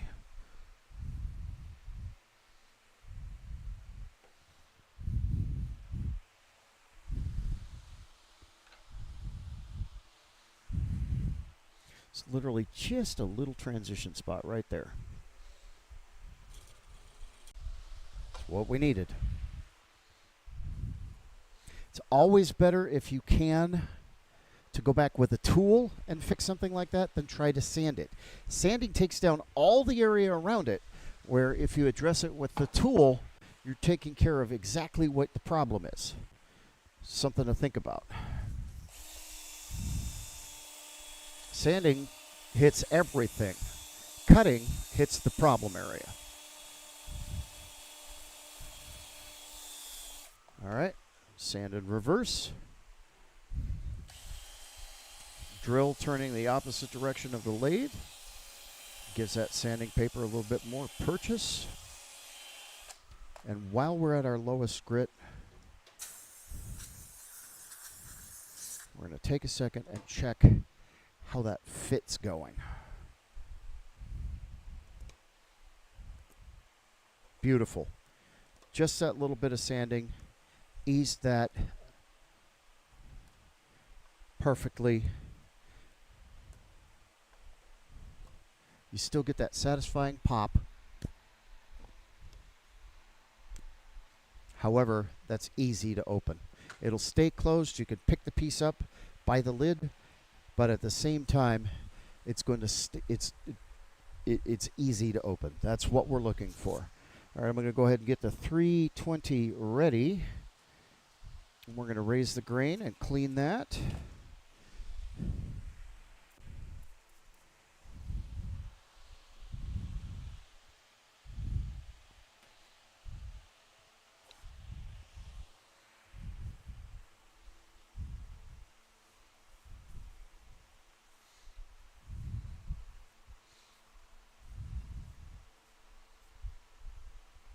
I love red mallee burl. Absolutely love it. You guys can't really see in there because this camera is terrible, but the pattern in here is absolutely astonishing.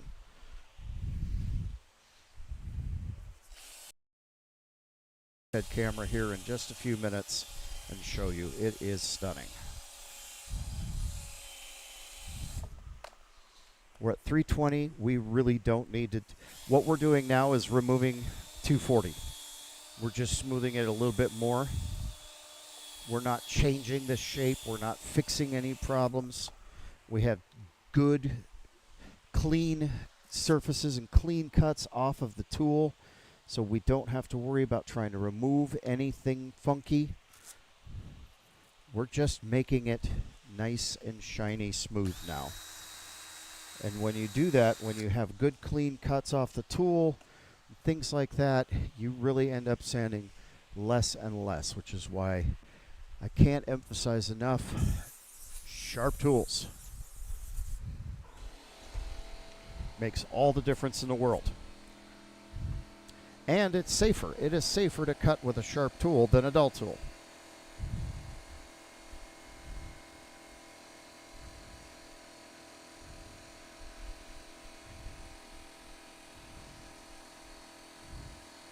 So that crack is still there, but it's not on the outside. So it is aesthetic, not structural. And I don't think it disrupts the appearance of this at all, so I'm not going to sweat it. I'm not going to worry about it. 400, this is our last sandpaper grit. We'll sand in both directions. We will not clean. We'll go straight to the Brad's Workbench sanding paste. Brad's Workbench on Etsy, by the way. Again, I am sponsored by Brad's. I have to tell you that. I don't mind doing so. I'm proud to be sponsored by Brad's. If you use the discount code WAHTIE10, W-A-H-T-I-E 10, you save a little bit of money. W-A-H-T-I-E 10, WAHTIE 10. WAHTIE, W-A-H-T-I-E, by the way, is the phonetic spelling of my last name, which is actually J-U-A-T-A-I. And everybody who reads it can't say it, so I spell it phonetically for my wood turning business. All right, Brad's Workbench sanding paste. With the lathe stopped, you apply this. Doesn't have to be heavy, but you get a bit on there. Don't be stingy with it, but you don't have to goop it up. Or about that much. It's about the size of a lima bean, maybe. First piece this small, that's enough. It's more than enough. Get it in there. Make sure that we're going to get all any sharp edges in that recess. And that'll just give us a little bit more looseness in there for that lid fit. You want to, with the lathe stopped, you want to start working it, starts warming up, and you feel your paper towel start grabbing. That's what you want. This is an abrasive. You want it to grab. That's it's sanding paste. It's what it does. Start with the lathe slow. With the wet part of the paper towel, the part you just put it in with, just make sure you've got that spread evenly.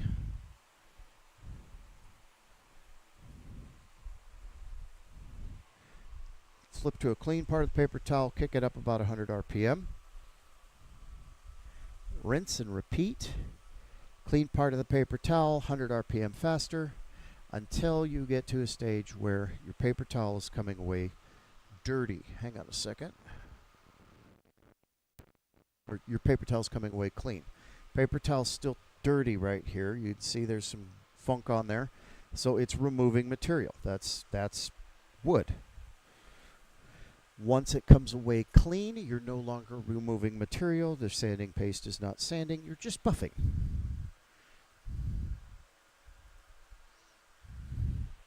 Still removing some material. Clean part of the paper towel. 100 RPM.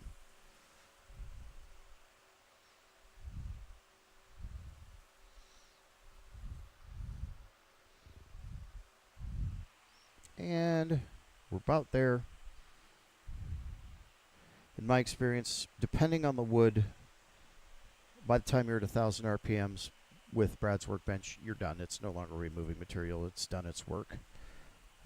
Some woods, it's lower like this. This was about done at 800 RPM. I just kicked it up to 9 just to kind of give it a finishing polish. Not removing any material. That inside is finish ready. Now we address the bottom. How are we going to clean up the base? And it's possible but unlikely. Yeah, that's not going to open enough. Well, maybe it will. Look at that. So this ridge right here fits. I can expand that. I can hold that. I don't want to crank it down. See, it's opening up that crack. We don't want to do that. We do not want to do that. So what we're going to do is we're going to create a jam chuck.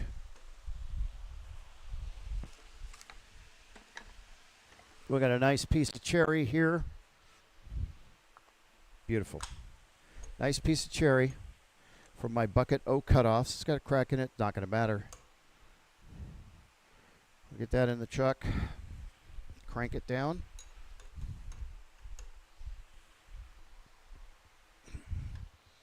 We'll switch you over here and move you in. Apologize if you're getting seasick. That's as much as I can zoom. I apologize. The camera is great to start with, but it's time to replace it. Now, what we're going to do is take the outside diameter of our piece. We're going to transfer it to that surface.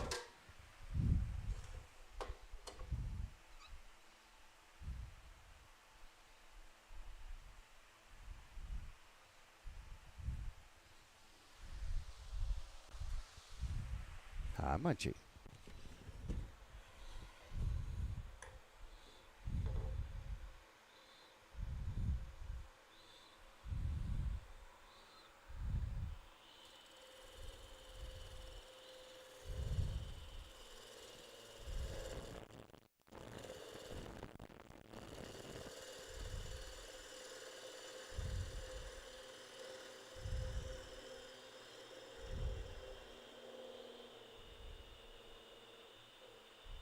So when I was telling you that we couldn't get consistent shavings because of the grain of the burl, this is a piece of cherry and it's end grain.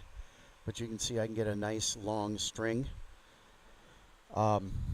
because the grain's all going in one direction. The burl, the grain is going in every direction.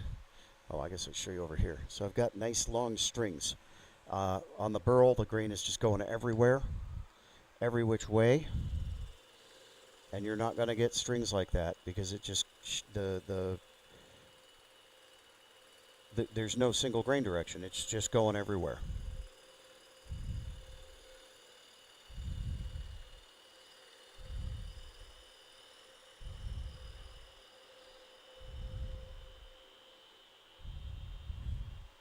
But here, you get a nice long string. So that's just a difference between burl and regular grained wood. And that's end grain. Cross grain, you get even better shavings. Slowly lay it down, touching only this point.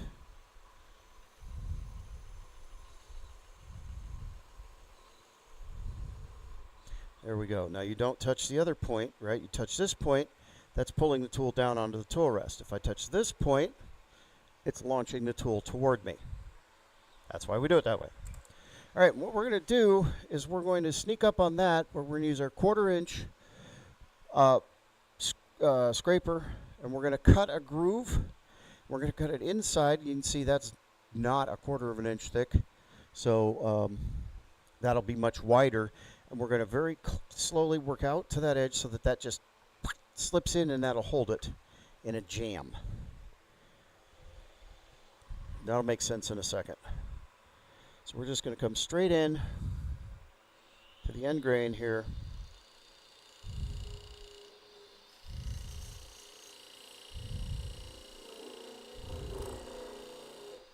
We're a little low. And this is cherry, and cherry has a tendency to burn.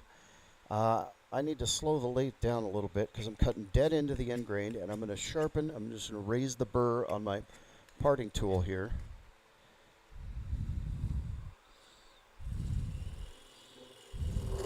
There we go.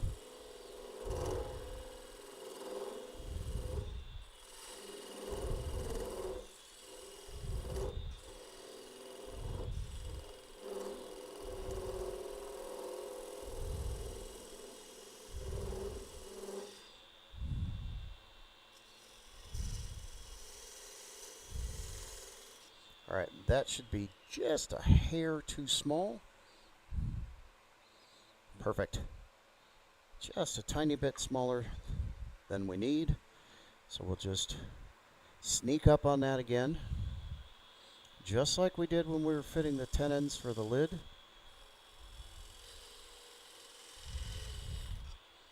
But if we overshoot it, we still have a method. But we're not. We're right there.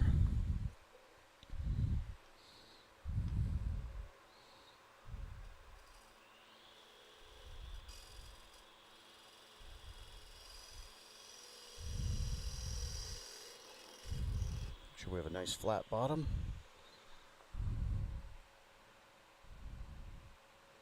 We take just a hair more out.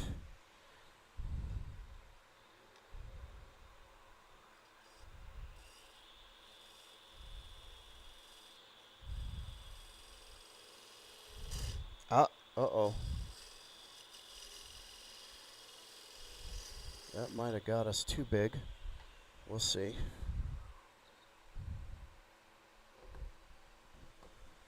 Beautiful. That's dead on. It's exactly what we were looking for. And that is going to give us enough of a friction hold, a jam, that we can turn the bottom of this piece. With our 3/8 inch spindle gouge.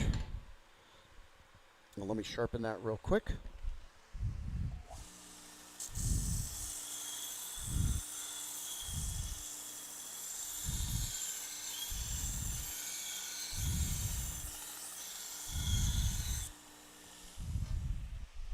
Good to go.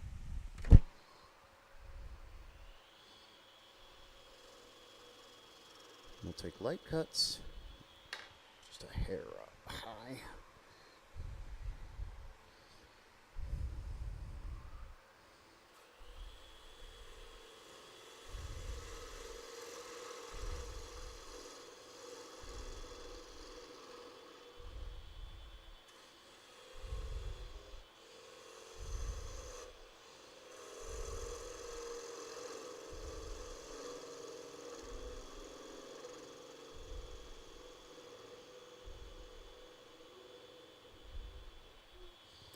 Again, we're just letting the tool do the work.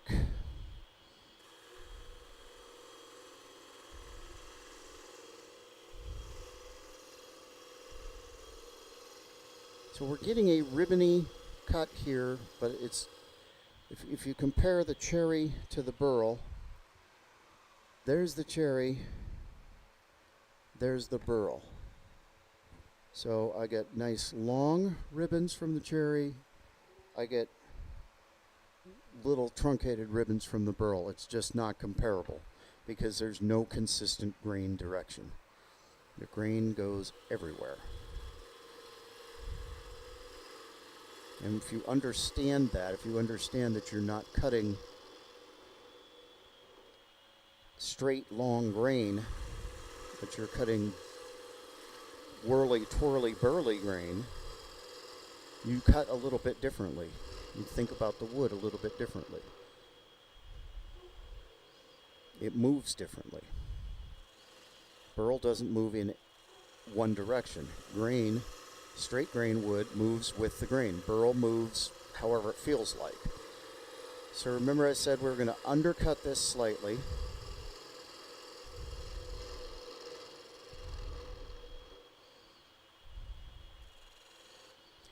And this edge is sharp. This edge is sharp, okay? So we want to be very careful that we don't let this edge get sharp enough to cut. We want it to be crisp, but we definitely don't want it to be sharp enough that somebody could get injured on it. And this is a piece for a customer, not for a gallery. And take a very, very light cut. You'll notice my left thumb, I'm just holding the tool down. I can literally just do this. I can cut without using my left hand at all. All I'm doing is guiding the cutting point of the blade through the wood. My left hand only exists to hold the tool down on the tool rest. It does not direct the cut in any way, shape, or form. If you get your left hand involved, you start to get tool marks. If you do anything but just downward pressure with your left hand, that's when you transfer tool marks. So you really want to try to avoid that. You want as clean of a cut as possible. Sometimes you need your left hand in there, but you need to understand that is going to create those little ridges, those little tool marks. Now, I do put my left hand in right at the end, and that's to kind of hold the tool back so I don't shoot across the center. I just want to creep up to that little knob and let the blade cut it. I don't want to go poof off and create a gouge. Voila, the bottom is ready to sand and finish. Just that easy, quick, simple, jam chuck, no problems holding it. Prackett did split it apart by opening the jaws of the chuck. It's ready to finish. 240, 320, and 400 sanding paste, and it's done.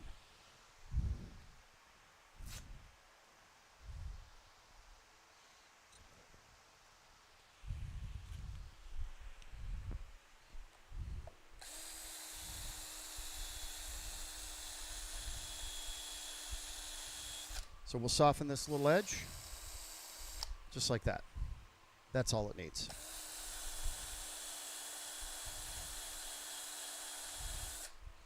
Go in both directions.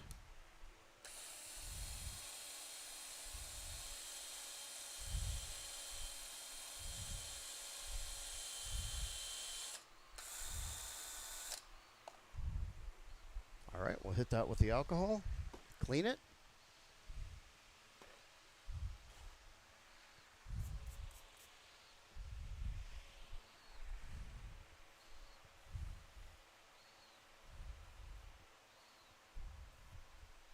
Ooh, boy, is that burl pretty. It is so nice. It is just gorgeous wood. This is, again, red Coolabah burl from Australia. It is a fun wood to work with. It's very dense, very tightly grained, so you get good, clean cuts and bright, shiny finish off of it. Really an enjoyable wood to work, even with the fact that this is burl and it has cracks, and there's some, there are some challenges, but really, in all, this is a pleasant wood to work.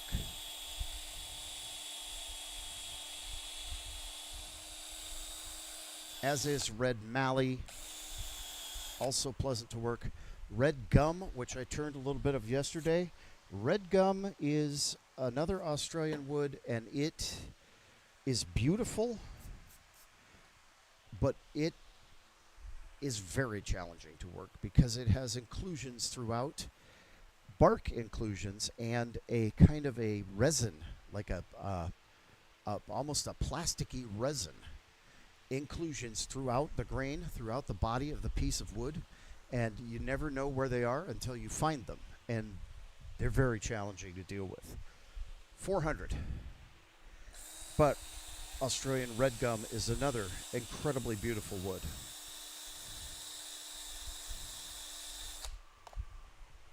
We'll go in both directions, and we will not clean the 400 grit off. We will just go straight to the sanding paste that will incorporate that 400 grit, break it down along with the abrasive in the paste, so it just makes the paste a little bit more effective.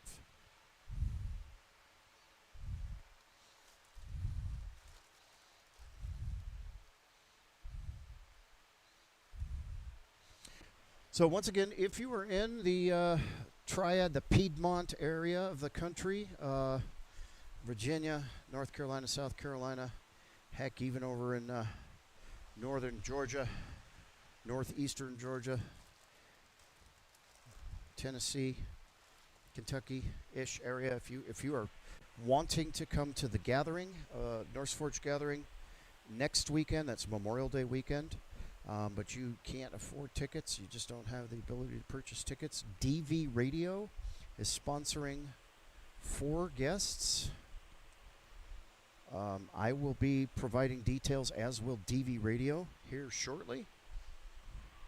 So please check it out. Thank you very much to Bo and the staff at DV Radio. I am one of the staff at DV Radio. But it was a cool idea of him to decide that he wanted to do that and give some people give some tickets away. So stay tuned to Watai Wood Turning here on Facebook, Watai Wood Turning on Instagram, Watai Wood Turning on TikTok. I'll even put it on my X account. We'll try to get that information to you, how you can claim a free pass for the weekend to the Gathering 3 next weekend at Salisbury. If you want to know more about the Gathering, go to norseforgedblades.com and scroll down to the Gathering.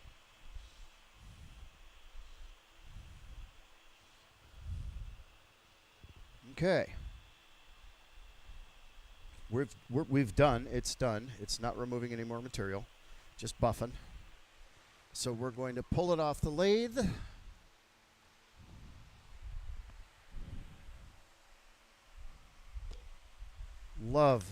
I love the jam chuck technique. I absolutely love it. What a great way to hold a piece that you don't want to ruin with the steel jaws of a chuck. It's been around for centuries. It's incredibly effective. If you don't know how to do a jam chuck, you owe it to yourself if you're a wood turner to figure it out, to learn how to do it. Because it works. It's effective. It's a powerful method to hold a piece.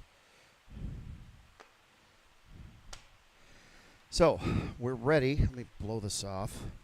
We're ready to put our finish on. We're going to use Brad's Workbench Tongue Honey. That is pure tongue oil, beeswax, and carnauba wax. He also has a tongue wax. That's the same thing, just more wax to oil ratio. The tongue honey is a higher oil ratio, more oil to wax. And it's the consistency of honey. The tongue wax is an on-the-lathe finish. You put it on the lathe, let it sit for about a half an hour, and then turn the lathe on and buff it. The tongue honey you can put on the lathe or off the lathe, and you can buff away the excess by hand. I like to use it very liberally. Lets that tongue oil soak into the grain of the wood and start to polymerize and seal it. I use a lot of it. I use it very, very liberally. It really a little bit goes a long way. I probably use too much, but that's just my choice. That's my preference. Use it how you find it works best for you. We'll just rub that in. Let it soak for about 15 or 20 minutes or half an hour or overnight. I've even left it on for overnight.